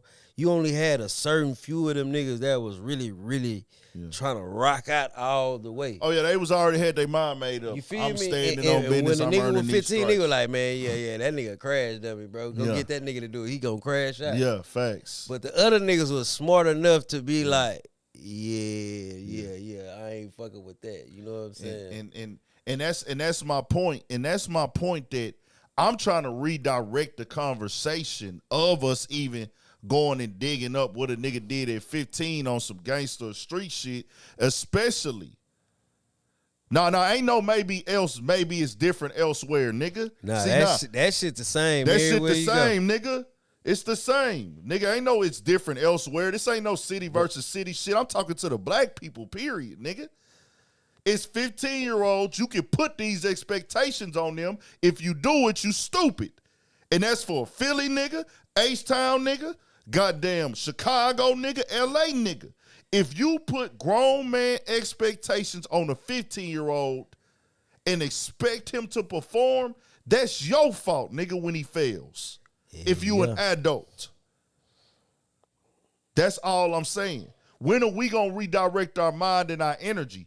It's crazy to even think a 15-year-old is supposed to keep it gangster. Yes, he should if that's what he chose. Need to be in the highs. That's what he should do. Oh, God. No, it's not different, Trey Biz. No, ain't no cooling out. You wrong, nigga. I'm telling you, you're wrong. There is no agree to disagree. I'm not going to cool out on it. A nigga got mad at me because he said we could agree to disagree. I said, no, I don't disagree to disagree. Nigga, you wrong. Listen to what I'm saying. All I'm saying, and we going to move on. If you are a grown man and you're recruiting a teenager to do street shit and you expect him to stick to some street shit, you are the fool. You are the fool. You can't get a 15-year-old to do some shit, and then when he fails at it, you like, oh, man, you ain't street. You ain't gay. He's a fucking child, nigga. True. He should if he signed up for it. He got to take responsibility for what he signed up for. But as a grown man, don't get a 15-year-old to do no dirty work or break no laws with you. Simple and plain. Man, look, everybody stiff, bro, until enough numbers get put in front of their ass, bro. Come on, I don't bro. give a fuck how old you is, nigga. I don't understand. Nigga, 0 to 100, nigga. Come on. Everybody stiff, nigga, until you get all the motherfucking numbers in front of your ass, nigga.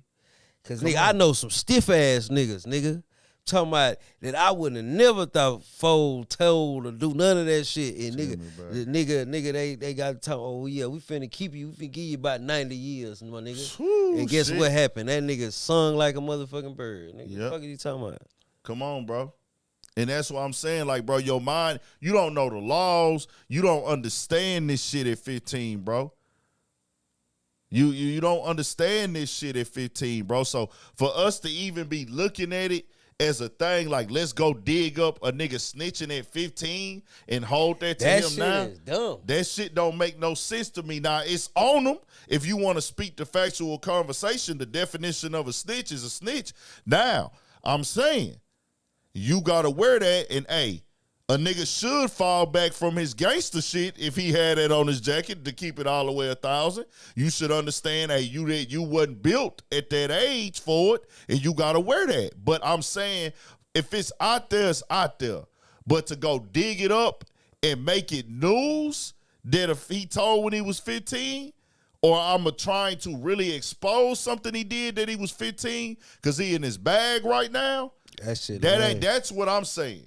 That shit lame. Now, nigga, you shouldn't be around here trying to portray you this super stupid ass, hard ass, gangster ass street nigga if you done told on a nigga already.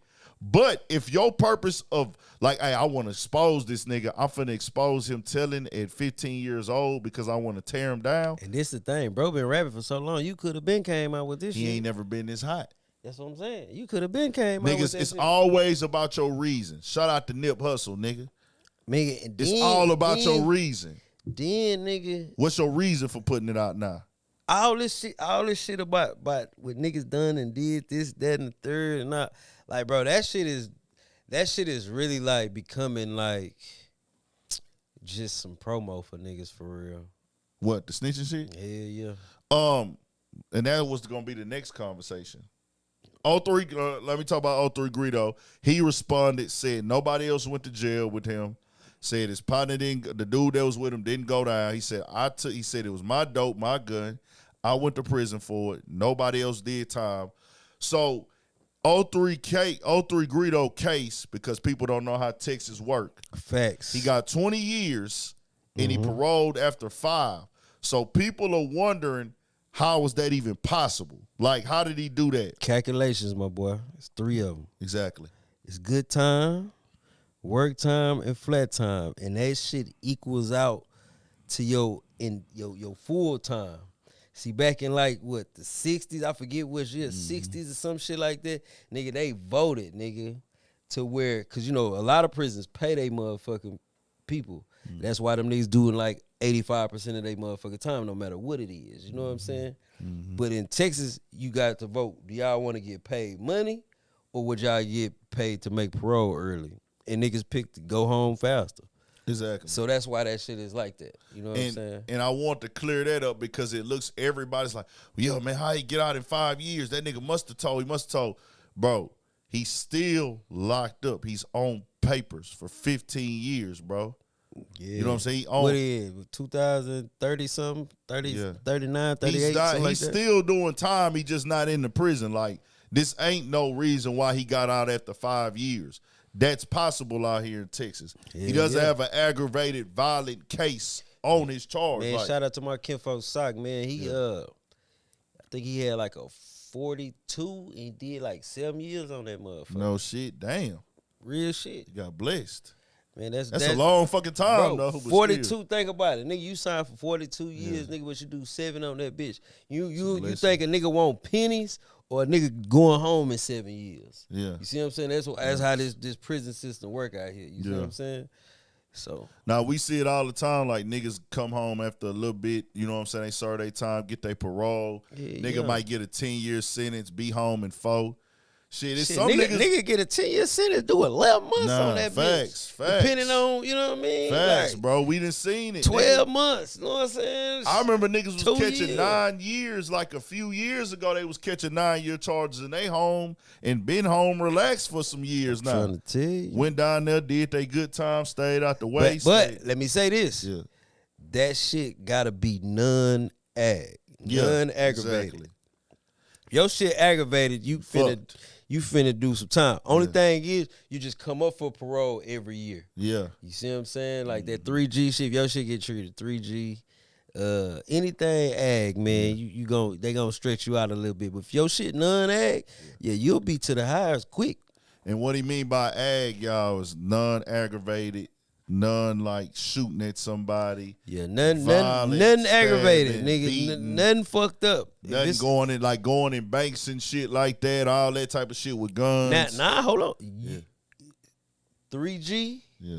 That fall under that 3G shit. Say if a nigga go in the bank, boom, and say he wrote a note. You know, boys doing that note thing. They'll treat that shit 3G. Yeah. You know what I'm saying? Now, if you go up in there with the gun, that make it aggravated. Yeah. You know what I'm saying? That shit, that crazy. That shit Yeah, crazy. Stefan, you right. Yeah, 80%. That's what the boy doing on that. Yeah, facts. So Facts. he didn't have one of them type of charges, so that's why. And that meth is a bad motherfucker out here, but if it was aggravated, that nigga wouldn't be out right now. You know what I'm saying? Facts.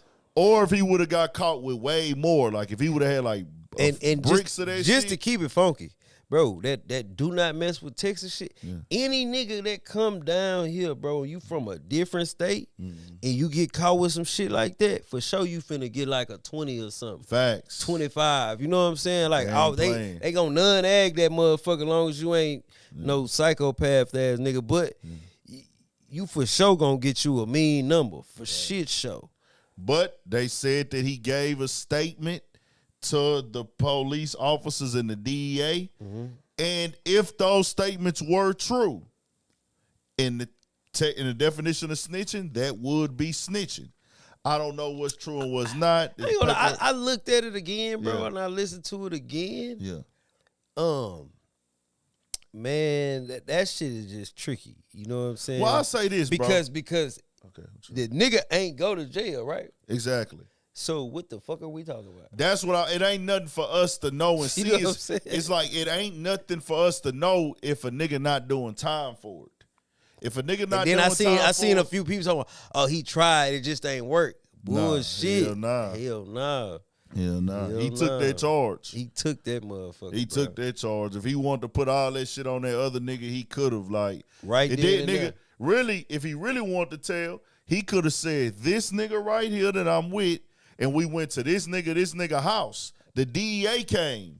He could have got that shit out of there and went witness protection type shit and told on the highest level nigga. You know what I'm saying? But it's one of them things he ended up taking his lick, it seemed like.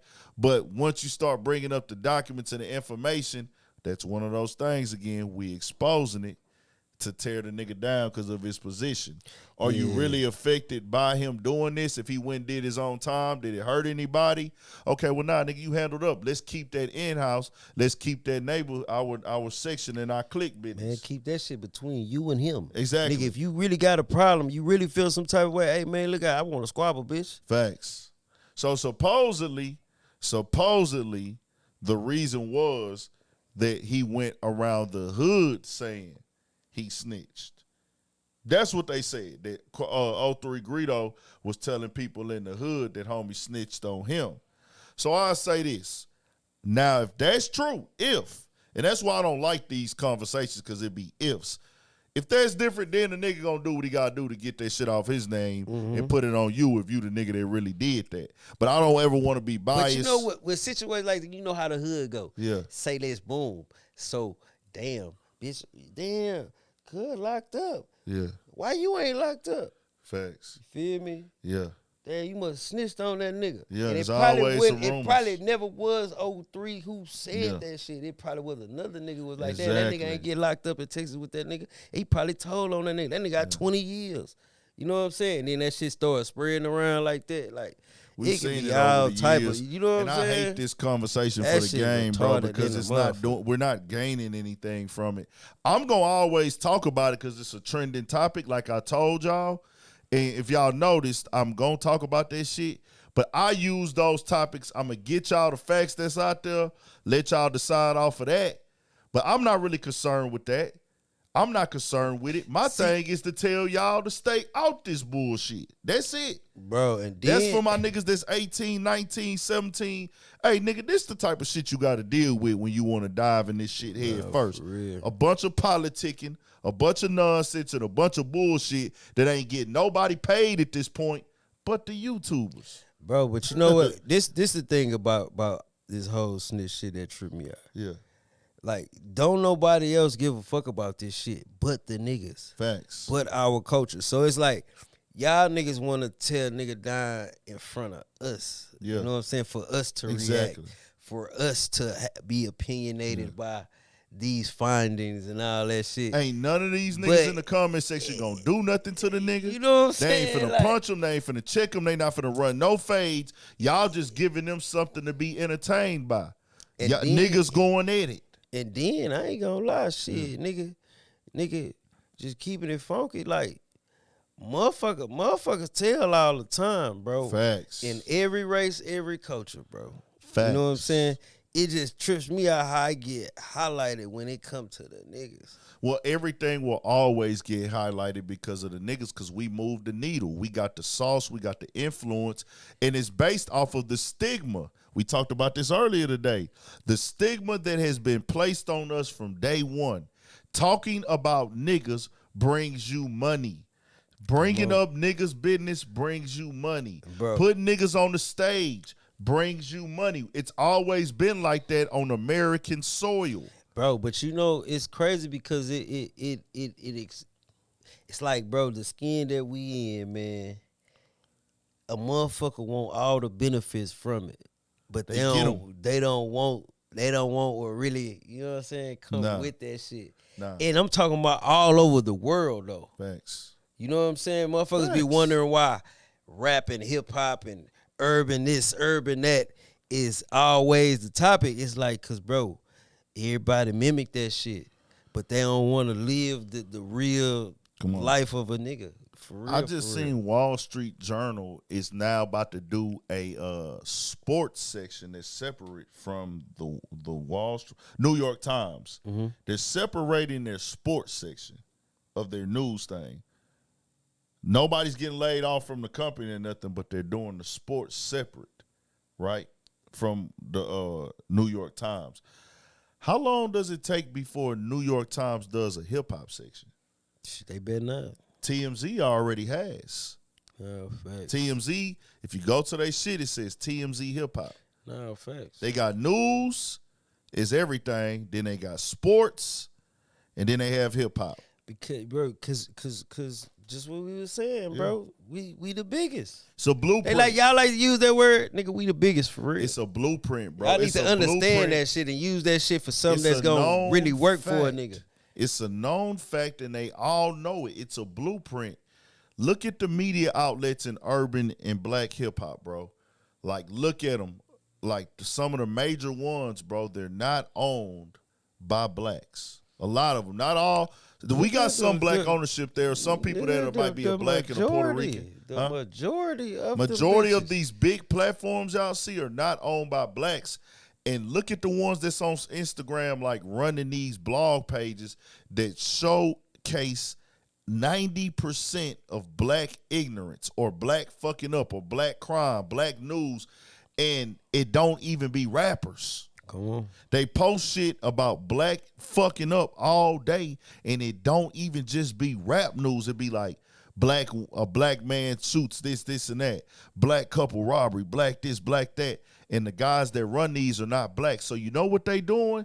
Looking into the black community every day to find crimes or news that black people are talking about, as opposed to let me go into my community and post the crimes that we commit every day. There's a white person breaking the law and getting arrested every day. Every time we step outside in front of this building, see some weirdo white boy shit. Then knowing goddamn well, boy, you was breaking the law, boy. You know what I'm saying? Yeah. But we mind our motherfucking business. See, that's the difference between them and we. You know what I'm saying? We really mind our business. Facts. You know what I'm saying? And I kind of hate that, you know, like niggas need to start, you know what I'm saying? Like kind of like, hey man, turning this shit around a little bit more. Like I said it, bro. A nigga should really start something to report on nothing but them. You did. I'm telling you, bro. But you know they ain't gonna allow that. Man, I don't give a damn. I'm just saying we should try it, nigga. And it's like we should do it. Fuck it. You right, huh? Because why? They got some interesting bullshit that goes on all the time. You know what I'm saying? That one dude made the news today, that doctor or something or whatever, say he got poked up as soon as he made it to the cell or some shit. Which doctor? Man, one of them disgraced doctors or something. You talking about the white dude, a surgeon? He or was something? touching on somebody or something? Yeah. Oh, see, it don't matter what race she is on that. You touching on like little kids and some weird shit, you might get hurt. They said as soon as he touched the yard, man, they got hold to that nigga. Hold on. It made a lot of blogs today. It says disgraced sports doctor Larry Nassar stabbed multiple times at a Florida prison. That's the one who the 3 girls was standing in the thing. Daddy attacked his ass in court or some shit. He was sentenced up to 175 years in prison for Olympics. sexually assaulted multiple female gymnasts. Yeah. They poked his ass up as soon as he touched the yard. He needed that though. He needed that though. I ain't gonna lie. Yeah, he needed that. Ooh, they gonna be on him forever. Cause you gotta think, bro. A lot of them girls was young. They, you know what I'm saying, and you taking advantage, bro. Like motherfuckers like that. See, that's why we need to be exploiting that type of shit, like how they exploit niggas, cause they do a lot of sick, fucked up shit that they try to hide up under shit and give all these reasonings. You know what I'm saying? That's just like the shit in the White House right now. Who brung the cocaine in the White House, nigga? Drop the camera footage. Y'all quick to drop the camera footage on all the shit niggas will do. You know what I'm saying? You gonna show the footage with the niggas with the keys in the back of the trunk and all this shit. I don't give a fuck if it's a 3.8 ball, nigga. Show who had the cocaine. Facts. You see what I'm saying? Donald Trump say Joe Biden. Man, what? He said, I believe it's Biden's. The other stuff is fake news. Yeah. Simone was hurt by that nigga too. He fucked with her too, man, and she went her own. You know what I'm saying? No shit. Yeah. Didn't know that. Yeah, that nigga was a hoe, boy, for real. That's fucked all the way up. Man, this is Straight a crazy up. game. So, that's wild, bro. We gonna see though, but we know how it go, bro. Damn. They stabbed his ass up today, man. So I say that I just be looking at the narratives, bro, and I want them to be a fact because people don't understand. The thing is, when people call outsiders culture vultures, and this ain't just whites and people that ain't black, it's black people that they got the same skin color of us who are culture vultures too, or outsiders, and they just participating in it for the bag. They not really got no roots to it. They coming from different countries. Like that UFC fighter was calling that white dude a nigger up in his face on the UFC. Did you see that shit? No. Some dude, he was like, man, I'm from Africa for real. Where you from? Like, he from like New Zealand or some shit. Yeah, I'm gonna get you, nigga. So he African American. No, that nigga from Nigeria. He African American.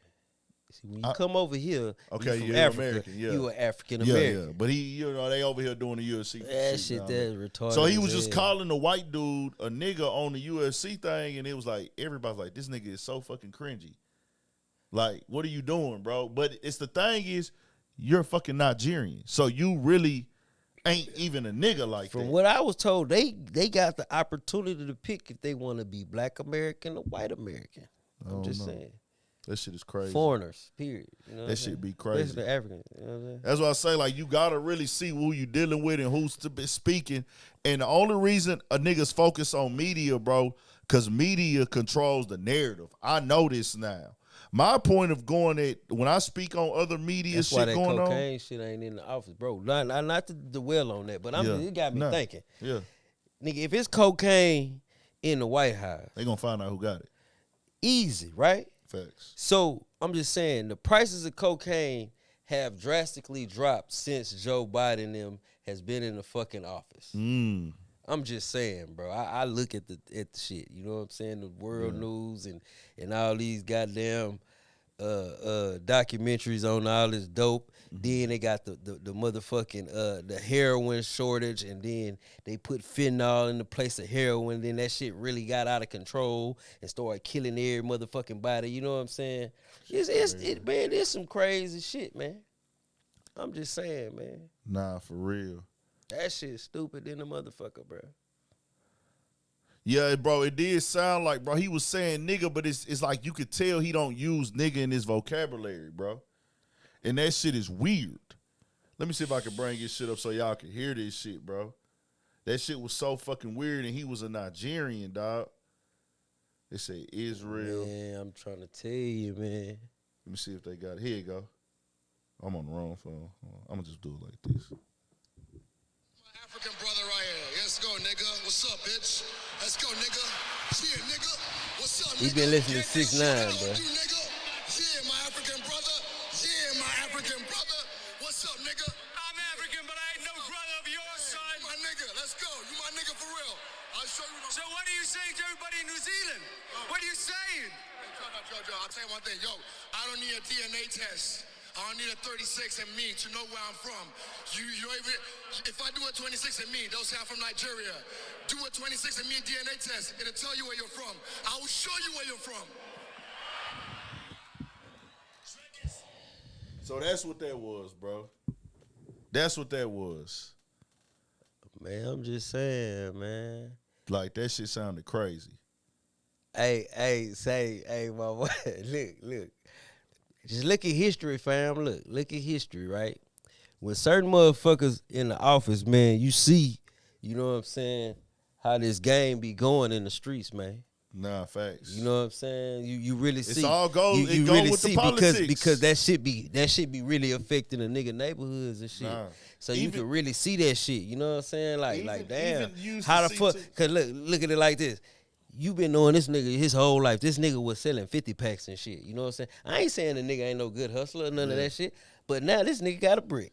You know what I'm saying? Yeah. Where the fuck did you get it? That shit cheap as fuck right now, nigga. You know what I'm saying? That's all I'm saying, man. Back in the day, like 06, 07, when the prices used to be like, when like presidential elections used to be affecting prices and how shit got across the border. Still going. Nigga, look, Joe Biden's son, nigga, he done made a deal, got that shit over here for the low. Yeah. You know what I'm saying? I'm just saying, man. Yeah, bro. You was talking to a white dude like that, bro, from New Zealand. Because in New Zealand, I didn't even know New Zealand was in Africa. Black is black, right? But shit, them niggas over there ain't the same as us, bro. Nah, they Africans not. don't identify as black. They don't identify. They look at we are two different races of people, bro. Right, exactly. We are two different bro, they races sit of up there and be laughing at niggas. Yeah. That's just like Motherfucker asked me, did I want to, you know what I'm saying, that I want to get my hair twisted at the little African braid shop, right? Yeah. And I know there's some hoe ass shit to say, but I'm like, bruh, they don't grow people hair, bro. Look at they shit. You know what I'm saying? They shit don't grow like this naturally, nigga. They got wigs and all type of shit going on. So I'm not finna fuck with them folks, you know what I'm saying? Like, Facts. man, them people is different, man. Yeah. Just So saying. on that snitching stuff too, whatchamacallit spoke out on it, Lil Duval. And he had said, and I want to get to that, what he had said, because it made a couple blogs, and I seen other people speaking on it. I think Vlad had spoke on it too, but I know Lil Duval, he made all the blogs with it, and I seen Vlad when I was on Twitter. He had actually tweeted it. What did Lil Duval? Nah, that was a blog. I know a blog posted that on Instagram. Let me find that. Should be easy to find. He said, thought it was yesterday. Hold on real quick, y'all. Damn, I thought it was at the top. I just had deja vu for some fucking reason. He's supposed to be doing it, that boy. He's supposed to be doing it. Yeah, my bad. Oh, there you go. It say, Man, I don't know if they got to lose the texture have, girl. I don't know. I ain't seen it. It said, the funny part about trying to expose somebody for snitching, it never fucks up their career. It's really free promo. Y'all really infatuated with who y'all think snitching this year. And I'm going to tell y'all like this, bro. Lil Duval, I fuck with you, but that's false. That is completely false, nigga. That shit is a terrible jacket to have on your name. It is. You just don't get to see how it fucks up niggas' careers, bro. That shit But you know what's crazy? Niggas' careers. I see why he say that shit. Why? Because this, bro. A motherfucker will not know a person from their music or none of that shit until a motherfucker say they a snitch. Then they go check them out, and for that little however long that shit lasts, they gonna make some bread like a motherfucker. Facts. You know what I'm saying? Facts. Because that's how I kind of look at that shit. Like, But okay, so we gonna be 1,000, right? I'm not wishing this on. I don't even want to use dog as an example. Let me just let's think of what artist, bro. I mean, it's running a nigga completely out the game. It just depends on what you consider running a nigga completely out the game. But let's be clear, bro. Once a nigga put that on you, all your fans are not going to turn your back. But you're no longer in the cool circle. You're no longer in that we getting big bag circles. You might be able to withstand a little bit. But eventually, you got to be able to stand next to some of these rappers if you're trying to be elite. You got to be able to have some friends. You got to be able to be locked in. Because once you tell, a lot of the artists, they just not going to fuck with you no more because they don't want to fuck up they shit. They personally probably could give two fucks. They look at it like a business, but they look at it like, hey, I'm not jumping in that fire with you, nigga. So I'm going to fall back a little bit. That's how, you know, boys naturally. And it's levels too. You know what I'm saying? It's levels because, let's be clear, once all, and it's levels to it. If it's a gray area, shit like that, like shout out that boy Sancho, he say, no 5K1, no snitching, no gray area. He got that in his bio, nigga. Facts. Shout out Big Sancho, nigga. Big Sancho, man, for shit show. Free Sancho. That nigga crazy motherfucker. Sancho was supporting this motherfucker like Drip.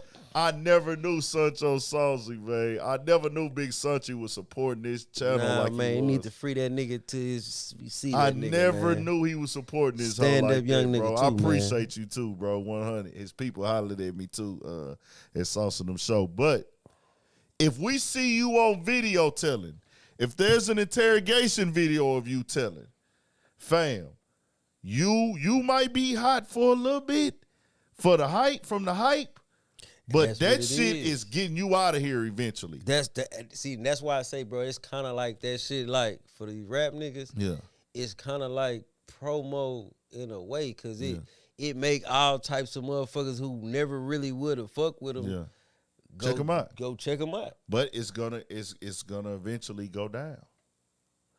Be clear, Gunna was an elite artist before this went on. Mm-hmm. If Thug would have said Gunna And that's what I'm saying. I didn't want to say this because I don't like to speak these things up. Disregard this. This is just an example. I'm not saying this is true. I'm not saying this is going to happen. I don't want to speak this up. After seeing that video, once that video came out, if Young Thug went to Twitter and said, Gunna ain't YSL no more, that nigga's a rat. He told on the gang or he told on the label. Nigga, this a record label, nigga. We ain't rocking with him no more. He sold us up the river. Nigga, you ain't solid. We done. Then he said, nigga, I put you on and made you millions, nigga. You a fraud.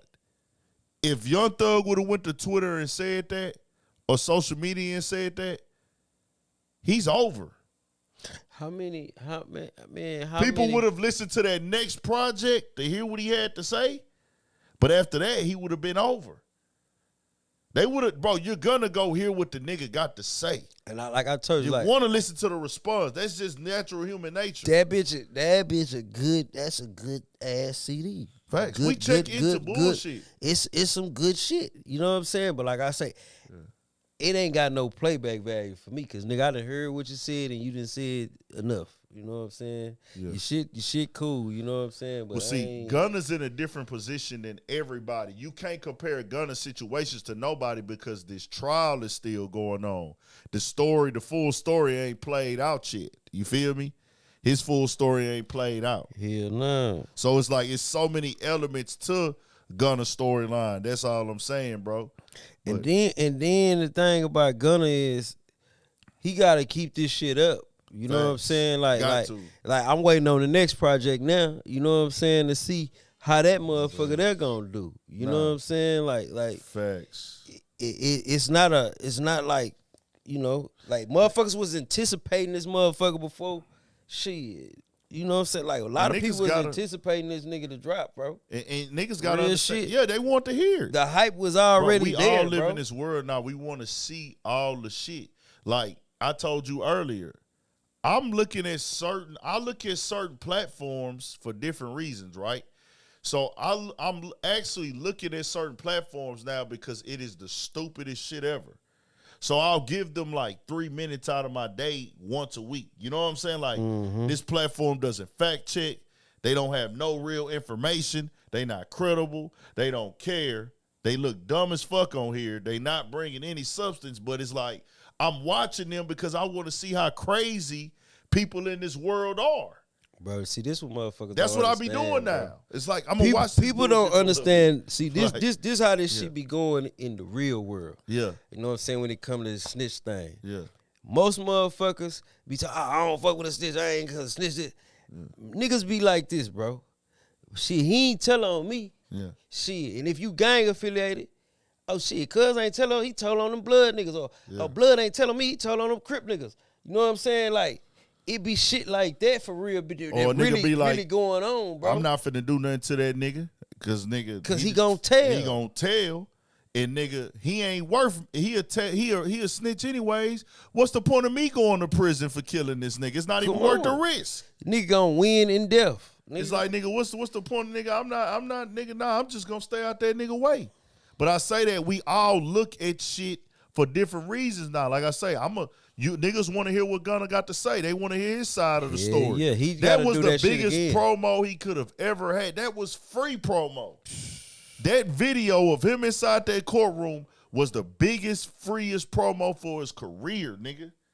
Whether it was good or bad, that video is what made people want to go listen to his album, because without that video, these niggas don't unfollow him on Instagram. The blogs don't post that niggas ain't unfollowed him. And the storyline ain't this. You don't got Boosie calling him a snitch. You don't got Dirt calling him a snitch. Everybody went to listen regardless. Cause like, nigga, not only was he already a good artist, let's hear if he gonna respond to these niggas. Nah, he did. He took advantage of the time. You better. Sure. What else you got? You got to swing for the fences. So, yeah, to each his own. You know, you listen to who you want to listen to. You know what I'm saying? I'm not going to tell you who not to listen to. You know what I'm saying? Everybody want to hear the response, though. Just like you going to look at certain shit whether you agree with a nigga or not at times. That's the reason I said that. Like, it's certain podcasts that the shit they be saying, I know I'm not gonna agree with it, but it's kind of entertaining to hear how dumb these niggas sound. Like, you know what I'm saying? Or rappers. Like, sometimes it's entertaining to hear some of the dumb shit a rappers say, or sports analysts. No, facts. I listen to certain sports analysts because of they dumbass takes at times. Like, bro, this nigga gonna say some stupid ass shit. You know what I'm saying? Let me hear what the fuck he gotta say. Let me see how much he gotta hate. All that shit. But that's a topic that'll go on forever, man. You know. They just gotta. I'm just over that shit. I did. Yeah, I'm over it too, bro. Lie. I'm over the shit. I don't give a damn. You niggas Do tell, motherfucker. Let's get into one thing that I was like, bro, we gotta talk about this. The top 10. Let me get the list. I actually took the list, man. Hold on, let me get it. B Dot from Rap Radar podcast and things like that dropped the list and he put it online and hit a few blogs. Top 10 greatest mixtapes of all time, man. And I'm gonna tell you like this, and he got let me see. His top 10 greatest B Dot's top 10 greatest mixtapes of all time. Number 1, 50 Cent. 50 Cent is the future. 2, Drake, So Far Gone. 3, Young Jeezy, Trap or Die. 4, Wiz Khalifa, Cushion Orange Juice. 5, Lil Wayne, Dedication. 6, Nipsey Hussle, Bullets Ain't Got No Name, Volume 2. 7, Jay-Z, S. Carter Collection. 8, The Diplomats, Volume 1. 9, Jadakiss, The Champ Is Here. 10, Future, 56 Nights. And it's subjective. I'm going to automatically agree and disagree because everybody got different tastes and sauce and flavor. But I'll say this. He named a solid motherfucker, though. Jay-Z, why is he on a mixtape list? What mixtape did Jay-Z drop that I haven't heard? It's like niggas just feel like they got to put Jay-Z at the top, nigga. He's one of the greatest rappers of all time. Most #1 rap albums of all times. He don't have to make every rap list. It's not disrespectful to not. It's not. I never even heard of that. I've never heard of that mixtape. What Me the fuck neither. is he doing on the mixtape list? Me neither. I ain't Take heard that of off. And I feel like you have to put one mixtape if you go He got a solid one though. solid, and it's subjective. But I feel like if we gonna talk mixtapes, you got to force a mixtape in there. Some Gucci Mane mixtape. What? You got to force a Gucci Mane Gucci mixtape. was a dog in that mixtape. And you have to put Rick Ross Rich Forever on there. 745 and Gucci and Tear. Rich Forever, Rick Ross got to go on there, bro, on the top 10 mixtapes.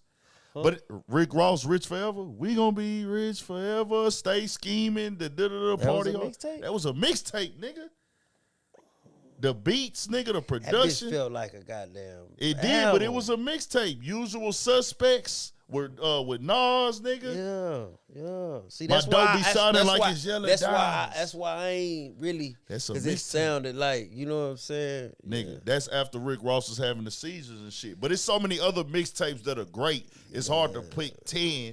You know, J. Cole, the Meek Mill, I ain't gonna lie, that's a lot of them bitches, bro. Nigga, the mixtape was the J. Cole. You gotta do like the top 50 or some shit. You know what I'm saying? The J. Cole with the Friday Night Lights, like all this shit, bro. The Meek Mill's Dream. It's just so many. Big Sean shit. Big Sean got a classic. It's so many artists who got classic. Them Gangsta Grills was some bad motherfuckers too. So D Burke say Rich Forever got to go on there, bro. That's what I was saying. Be rich Even forever. Future, he got 56 Nights on there. He put 56 Nights. To me, they all got different vibes. That was a motherfucking mixtape. I'm just sitting back Which one? thinking, The nigga, Rick Ross? that Rick Ross. Yeah, because I remember, man, shout out my brother Tookie, man. Yeah, man. Yeah. We was. Gotta be. I remember listening to that. It's like 2012. The Holy Ghost, bro. Triple Beam Dreams, bro. That shit was a bad Let me pull up motherfucker. that track list on that Rich Forever, bro. But I like the list he put out, though. I just don't know about that Jay-Z one. The 50 Cent one, I never heard it. He got Lil Wayne on there. Dedication I ain't too. gonna lie, 50 Cent had a bunch of them hoes. Yeah, I was never hip to me. I knew of 2 50 Cent songs because the nigga that did Beltway 8 Records screwed them up at that time. They was hard, too. And back then, that's when 50 was remixing niggas. He'd take a motherfucking hook and flip that bitch and keep the same cadence and shit, but just change the words. Nigga was going the fuck off. Oh, God. So I have to try to find that tape track list. Rick Ross, Rich Forever track list. Bro, you can really listen to that motherfucker from beginning to end, bro. He was getting like 8 songs played in the club at that time, bro. Yeah, that was a bad motherfucker for sure. Easy. Jeezy has several classics, nigga. Who else, y'all? I ain't even looking at the chat. Holy Ghost, High Definition, MMG Untouchable, Yellow Diamonds, The London Skit, The Mind Games with Kelly Rowland, New Bugatti with Diddy, Keys to the Crib with Styles P, The Last Breath with Meek Mill, and I think Titty Boy was on there, 2 Chainz. I Swear to God, Off the Boat, The King of Diamonds, The Ring Ring with Future, Ring, Ring, Ring, Ring, Ring. That bitch was hard. The Party Heart with Stally and 2 Chainz, Shaheem Reed, then the Stay Scheming. Stay Scheming. Nah, that bitch rolled front to back. Niggas tryna get it. Who y'all say 50 had pimping Bun on that mixtape? Okay, that's what's up. Yeah. Oh, when he took off, that's what's up. Lil Wayne Dedication 2, that's what he put on the list. Lil Wayne got so many. Diplomat, shout out to Dipset. They them niggas. We ready? But was that them? I guess they certified. Was that one of them ones they call it a certified mixtape? Remember that?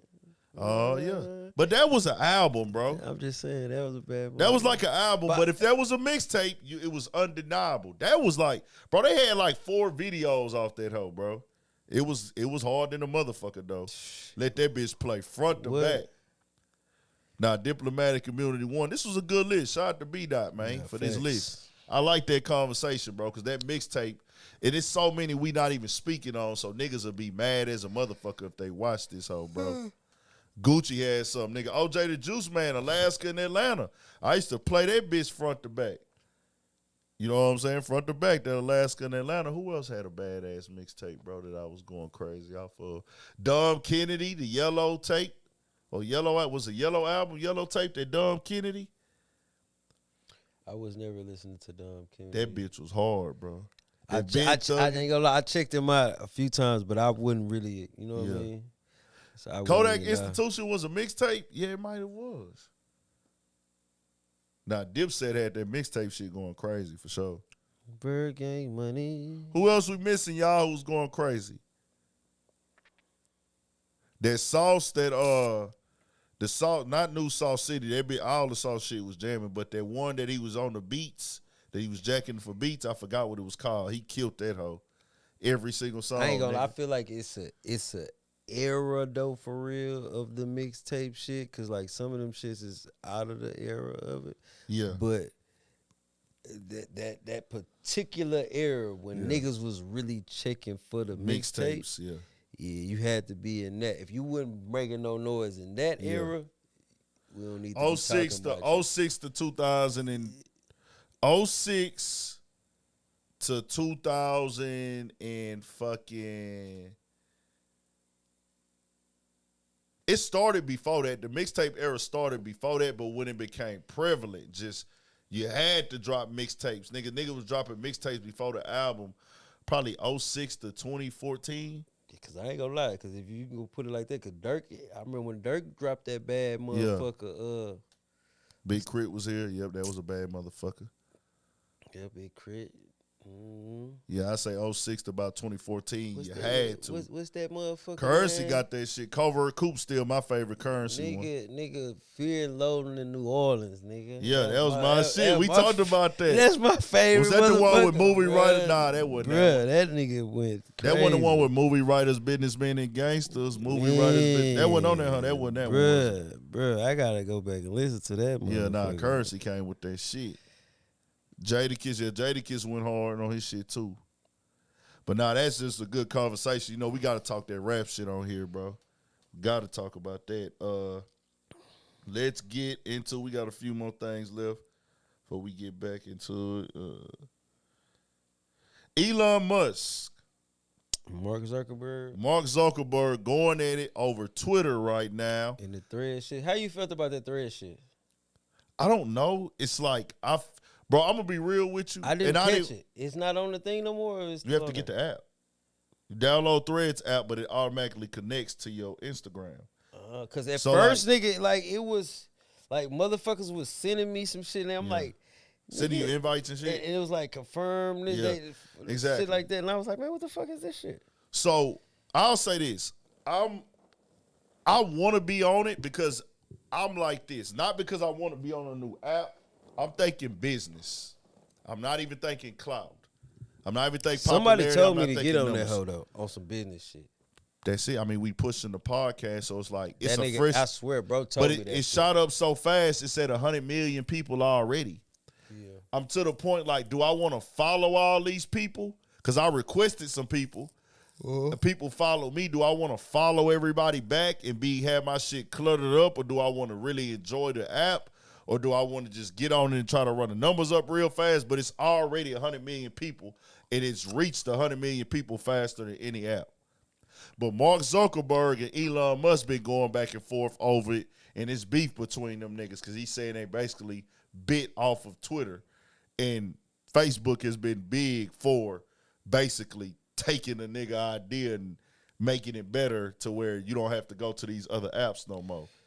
They chilled out on the Twitter with that because people would just, they want to tweet something, they'll tweet something and then come up and fucking like post a tweet to Instagram. You know, like Twitter, nigga. I mean, I still fuck with Twitter though. Twitter, like, I think when the niggas started doing all that charging shit, then stop how many motherfucking tweets you can see and all that shit played a role in why people was like, well, fuck it, we can go to Thread shit, whoop.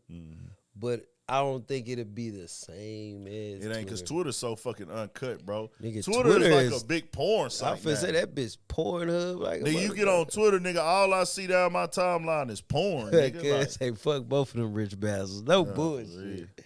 They going at it right now over that shit. But I need to go ahead and follow everybody on there and turn that bitch up, get it. I ain't know it was a whole nother act. I seen that shit today. through the IG shit, and I was just like, damn, what is this shit? Yeah.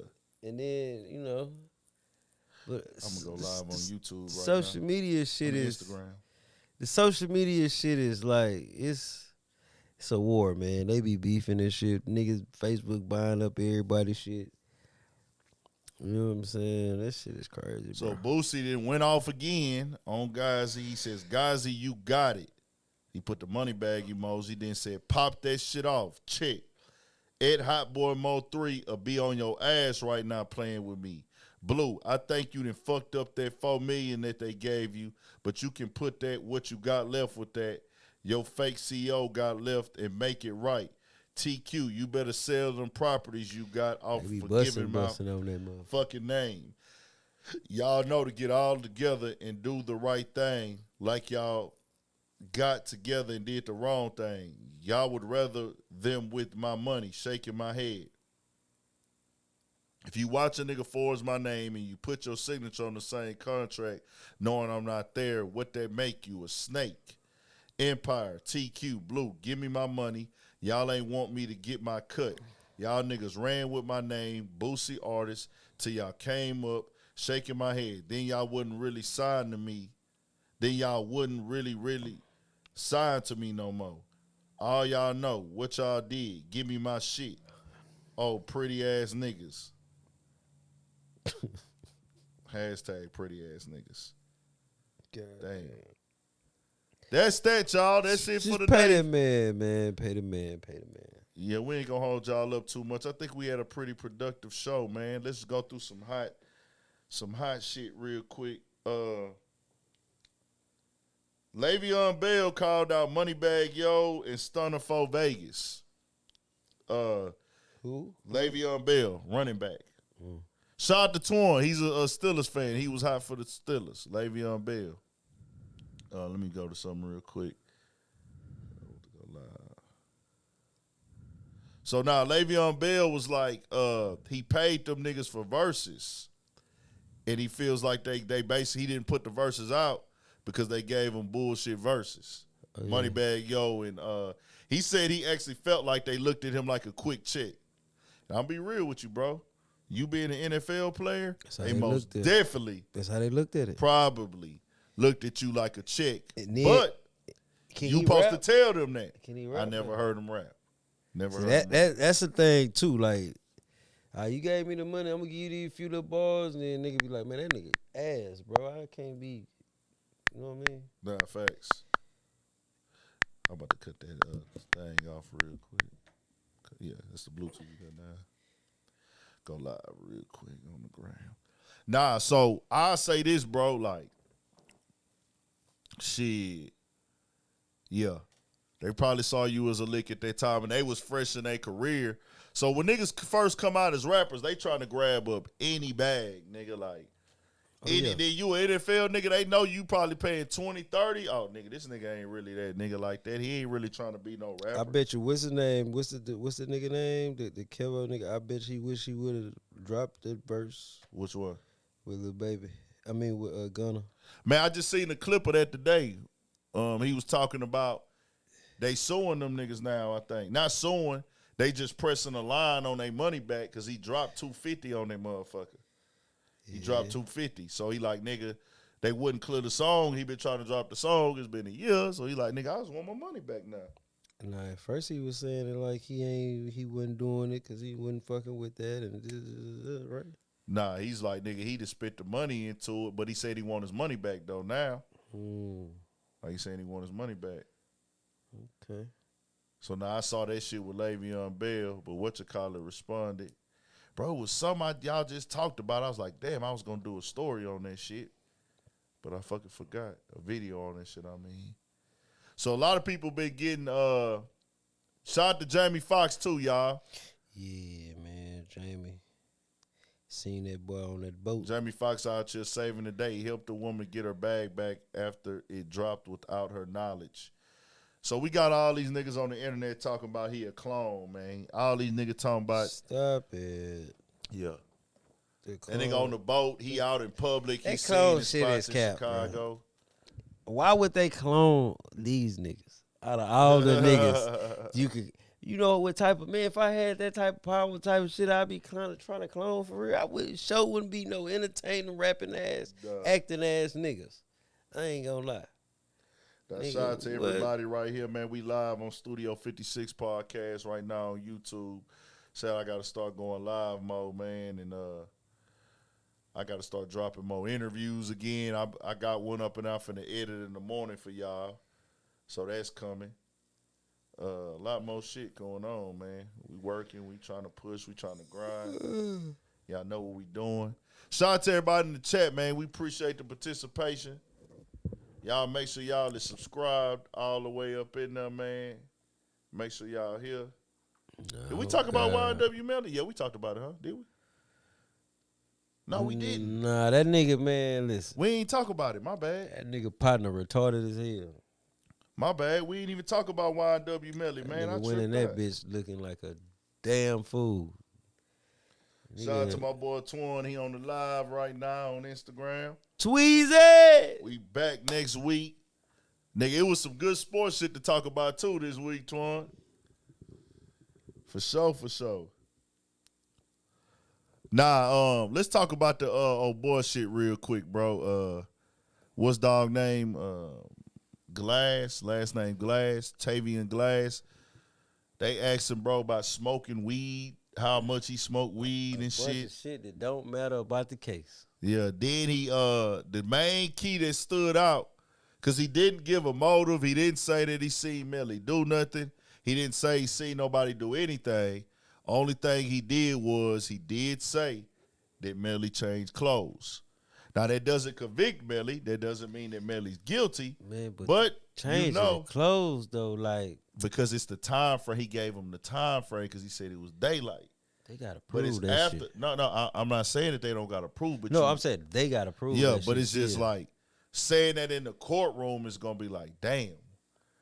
You know what I'm saying? When you point them little details, they looking for them little details to put anything together.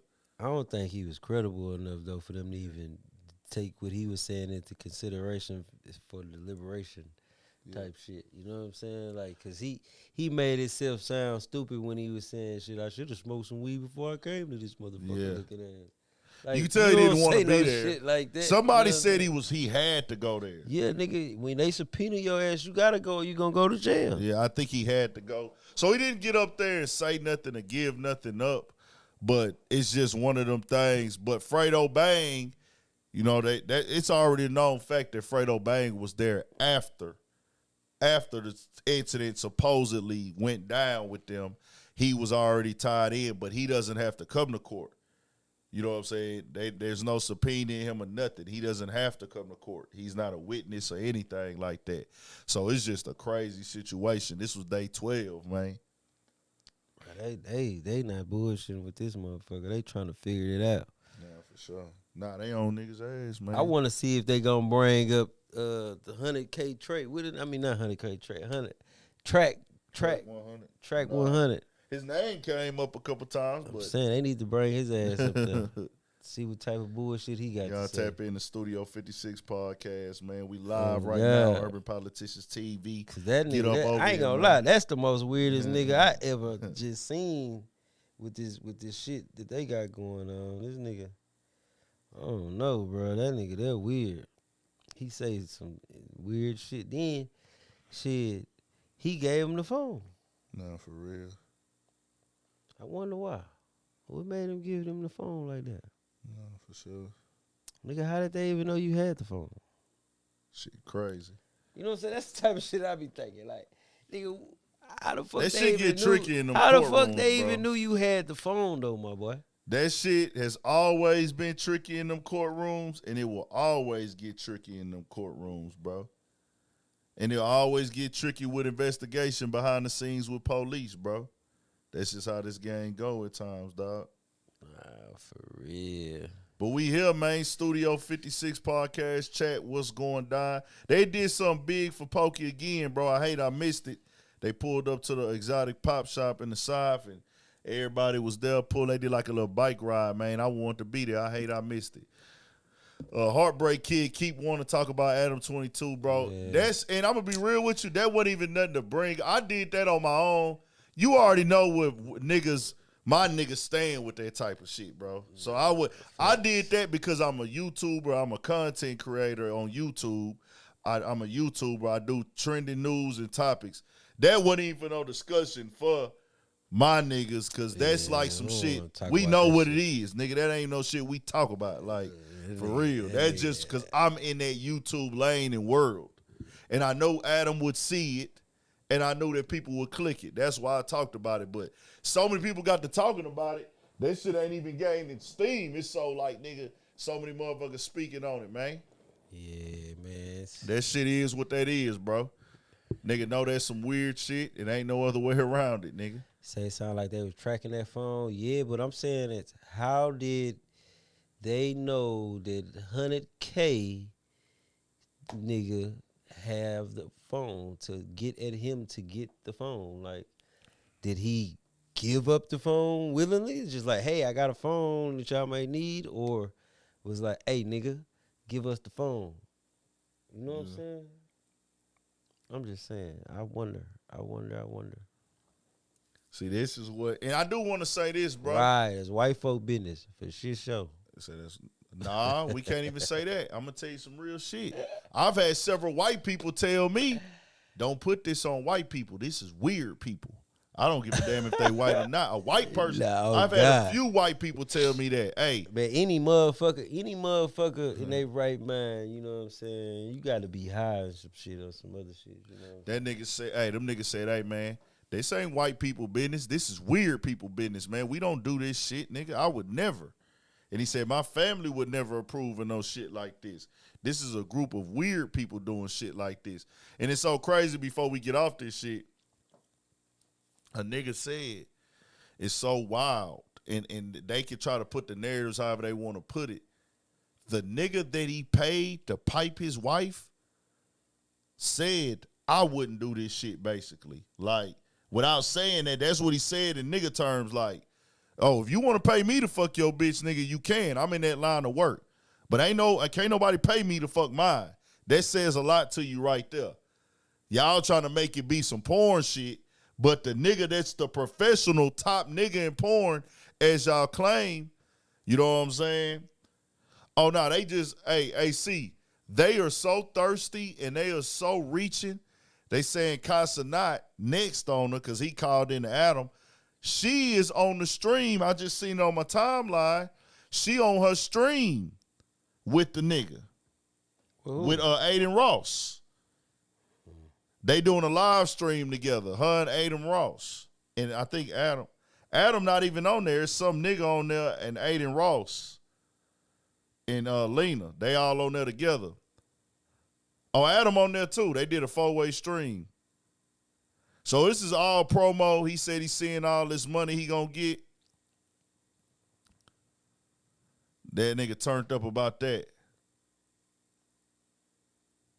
This shit is crazy. That's the world we live in. You seen that shit with the TSA officers? Which one? They was stealing money out the people's bags when they was going through TSA. Yeah. Out their wallets and shit. Yeah. I seen some shit with TSA. Man, it's some niggas in TSA that got weird fetishes. Some take money. Yeah. Some looking for prescriptions. Some taking women panties and bras Trying and to shit. get over. Like, niggas be doing the weirdest shit, man. That's I ain't gonna federal lie. too, bro, if I'm not mistaken. That shit is crazy as hell. That shit is fucking federal, bro. Bro, if think you do about that it. shit. Nigga going through your luggage and shit, stealing your shit, stealing your socks and drawers and shit. Yeah. That's some weird shit. Nigga, that shit Stealing wild, the bro. money. You gotta know you gonna get caught, though. They got their ass on cameras. Like, you got to know that's coming. But you gotta think, boys is, you know what I'm saying? They done seen some cho-chos sliding through that bitch. Nah, niggas, for real. Niggas trying to see what's happening. Extra quick little bag, You feel nigga. me? But you know you don't supposed to have this 20,000, but I'm gonna take half of it just to make sure you get through looking ass. You know what I mean? Yeah. That shit cold. Man, bro, I had a good moment today when I was like, it's so much shit that I need to do. And I was like, oh, this shit gonna be easy to get all this shit done. Then I just realized, bro, this shit gonna be a lot of work, man, to get all this shit done that a nigga need to do, bro.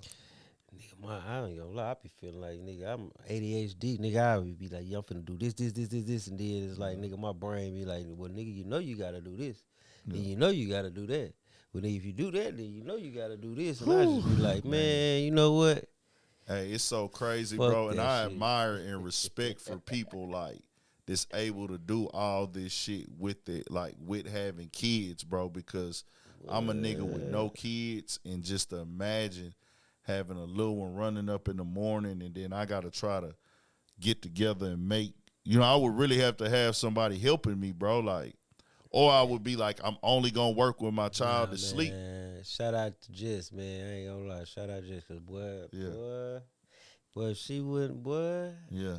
boy, I'd be gray headed around this motherfucker. Nah, facts, Bald head one.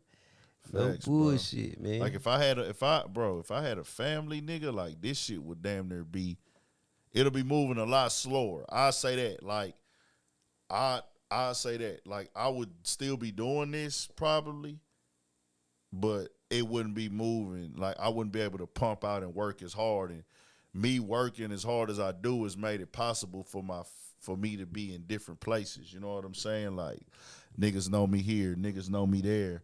It's getting to the point now, nigga, me popping out is getting to that point now. And a lot of people, I don't look at as me being as a big YouTuber, bro. People be telling me, nigga, you a big ass YouTuber, ain't you? I'm like, nah, because I just got so much expectations for where I want to go and what level I want to take this shit to, and the Studio 56 podcast to go to, and everything as a conglomerate to go to, that I don't be looking at it like that. But it's kind of like getting to the point now, nigga, every time I go out, somebody new is going to holler at me. And they going to be able to tell me about what I do, what I say, like, you know what I'm saying? And it's like, popping out is damn near like promo now, nigga. It's supposed to be. Like popping out. Hey, did you see that shit with the what's his name? Cornell X? I didn't see it. You ain't see that story, bro, about the boy that was missing since 2000 and like for 8 years. Oh, I did see that story, but I didn't know Corner X. They said somebody was getting abused or something. Nigga, the whole time his mama had him in the house. What the fuck? The whole 8 years he was supposed to be missing.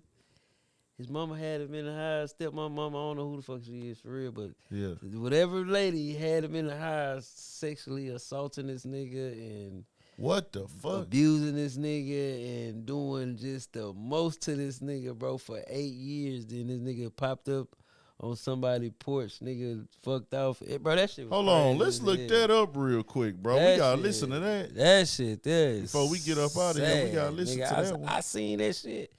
I like, what the fuck? We gotta listen to that one. God. One, Nigga, I y'all seen turn that us shit. up too, Nigga, man. I seen that shit, nigga. I was just like, damn, this shit here is it's a whole nother world. Oh, he's standing by his claims. Okay. Let's go. Let's listen to this real quick. See, it's a whole nother It's way. KHOU 11. Hold on, the ad on this. Say it's a whole nother way. Nigga, Future said, man, that's some other shit, boy. For real. You supposed to be missing for 8 years. I The probably whole turned time. the Bluetooth off. My bad. Just starting, but they got it. learned Rudy was back at home one day after he was reported missing back in 2015. Rudy's family members say law enforcement have not done their job trying to find Rudy over the last 8 years. HPD failed us. The DA That's what failed they us did. yesterday. They had her. She was in handcuffs and she was released because they said they had no proven evidence, no factual evidence. Our Grace White says Rudy's mom left the home yesterday. Houston police saying Rudy is now with his mother. We have team coverage tonight of this investigation. Cheryl Mercedes verifying the facts, but first we go to Anayeli Ruiz with the new details from Houston police on claims Rudy was sexually abused. Anayeli. Well, that's right. This story just keeps getting more confusing for everyone. But here's what HPD say. They say Rudy's been living with his mom this entire time. Matter of fact, they say they had several encounters with officers providing them fake names and fake date of births. All of this, they said they learned yesterday during an interview with Rudy and his mother. Now, take a look at the press conference from earlier today. It was during this press conference this morning where we learned Rudy came home on March 8th of 2015, one day after he disappeared, but officers say the mother continued to deceive police and allege it was a nephew who was living with her.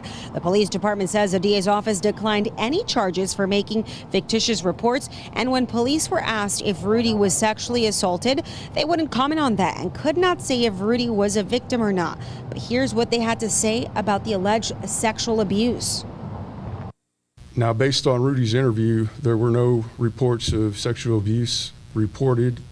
If there is a disclosure made, we will continue to investigate. The detective heard this. The detective also heard Rudy say he did not like it and that he would sometimes get out of her bed and sleep on the floor because he did not like what she was forcing him to do. To me, that's sexual abuse. And you just heard from activist Quanell X. He went into detail describing the alleged abuse. He says Rudy told him and detectives that he suffered under his mom's care. Quanell says he continues to worry for Rudy's safety, and so does Rudy's family. Aunts and cousins have showed up looking for Rudy. They feel like they've been let down by HPD and say they feel more could be done to protect Rudy. Now, police did reach out to Adult Protective Services and also put Rudy in contact with the victim's crime services. Now, by the way, during this whole ordeal, police did mention that Rudy was 17 years old, and that is considered an adult in the state of Texas. Reporting live, Anayeli Ruiz, KeKe. Boy, that is some wild shit. Bro, that shit been going on like all week. I seen it, but I didn't click on it. Bro, man, when I first seen it, nigga, I was at the crib and I was just like, wait, what? Hold on. So the boy been missing 8 years. He's 17 now. but he been in the house the whole time. 9 years old. He been in the house since he was 9. Come on, man. Nobody seen him. They had run-ins with police. And now he's 17, so there's nothing that nobody can do. That shit In the crazy. state of Texas, 17 is adult. Bro, that is insane. Man, that shit is fucking ridiculous. That is insane, bro. I ain't saw no shit like that. Weirdest shit ever. I don't know what you call that shit, bro. Man, like what? Them people over there, nigga, that's what the fuck you talking about. Nigga, that's weird. The fact that shit happened in Houston, bro, that's what tripped me out though. Like, and damn. then how the nigga was found, bro. He was found like on somebody's porch, nigga, fucked off. You know what I'm saying? Probably had like a mental breakdown type shit. But he went back to her.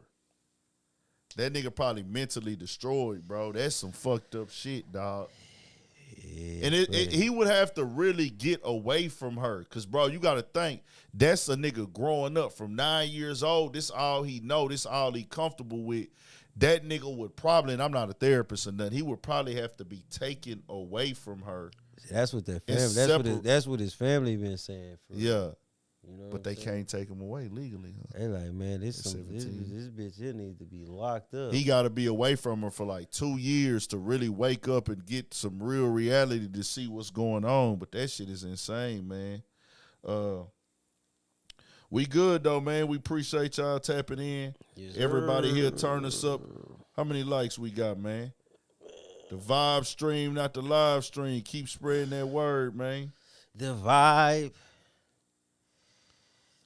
The live stream, not the vibe stream, man. Yeah, man, y'all make sure y'all hit that like button on the way out of the. Yeah, let me see what we on, man.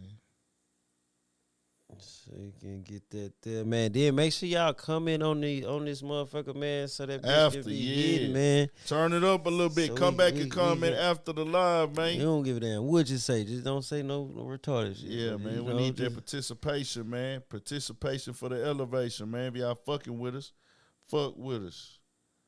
Go comment and all that, man. We only got 72 likes.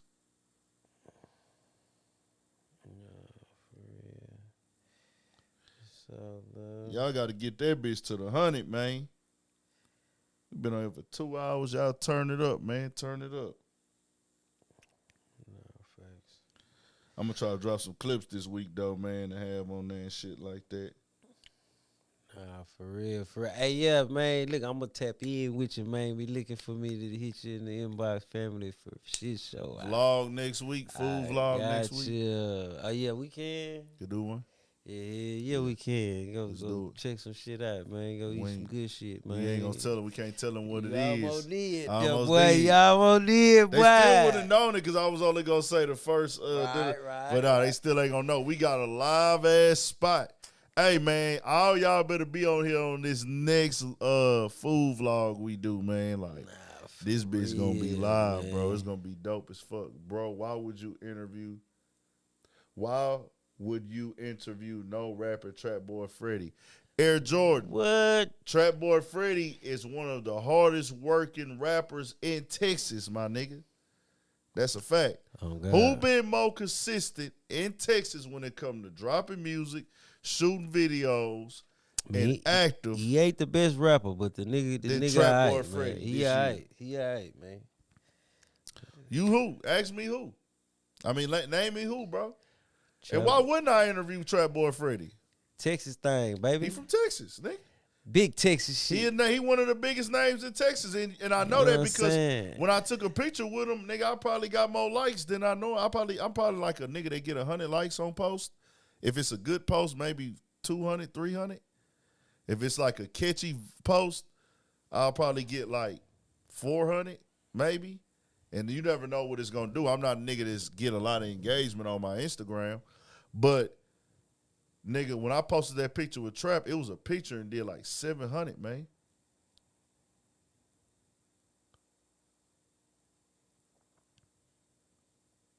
Shout out to Atlanta Williams, appreciate it.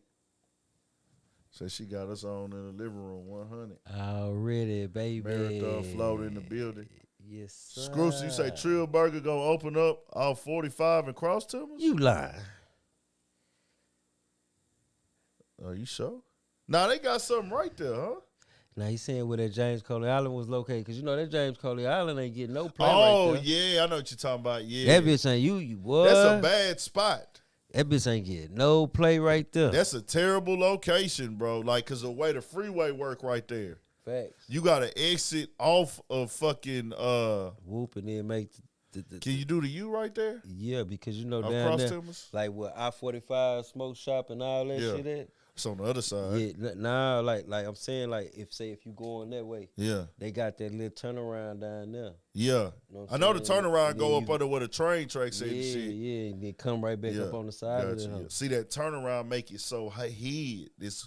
But you know, I guess if But people that's just trill, want to though. go, That's trill. So you know, it's Yeah. this line to get some hype. yeah, get some hype. It's But just they better got to. they got the bums over there though. Like they Yeah. got that whole little area. Man, shout out to Cross Timbers, man. All you niggas from Studewood and all that good shit. But listen, that little area right there, They there. it's not good. It's like you don't see it on the. It's no drive by traffic over there. That's my thing. It's no like that bitch gonna cause some traffic though. Yeah, it is bad It's just a bad location. Just keeping it a He might want to change that. Yeah, I'm gonna be real with you, bro. Like it's better because you're not gonna get no drive-by customers right there, bro. You can't even see that shit. You can see it from the freeway, but it's like once you see it on the freeway, it's too late. Coming from, and you can't see it, and that's gonna be going north. Going south, you can't see it at all on the freeway if I ain't mistaken. Now you gonna have to exit shit. What that is right there? If you coming from the north, if you coming from the south, you can exit Cross Timbers. Cross Timbers? You can exit Cross Timbers either one. Okay. Yeah, but, Exit Cross if you miss that motherfucker, you gonna have to exit down there airline and shit and then come back up. Yeah, if you miss it, yeah, you'll have to exit you'll airline. miss that motherfucker. Yeah, you'll miss it. If you miss it coming from the south, you would have to go hit airline, then bust that U-turn, come all the way back up, cross over Cross Timbers, then make the U-turn again over there when you get to the tracks. Yeah, it's too much. And then if you coming from the south, it's so crazy right there, bro, because it ain't no exit. And the people that live over there, they know the fastest way to do it. But if I've had, hey, you could go. With that, like right there, North Line and all that shit. Yeah, like you had to go through that neighborhood and all that shit, and then come back out to. See, the that's the freeway. thing a nigga don't know. Like what street is it? I know. You know the street. Yeah, I know how to get through. Bro, I be all on the other side, having to go all the way back on the other side and come all the way back up to 16 and get back on the. Bro, I done did that. I had to because they had 45 closed one night, and then I did it. I went late one night again. It was because I had to do that shit twice, bro. Where I was all lost. We was all up in the neighborhood and driving all up over there on the other side. I'm like, God damn. But nah, man, we finna get up out of here, man. We appreciate y'all tapping in. Y'all turn us up, like, subscribe, all that shit, man. 1,000, stay on your pivot. More shit coming, more videos, all that, man. 1,000.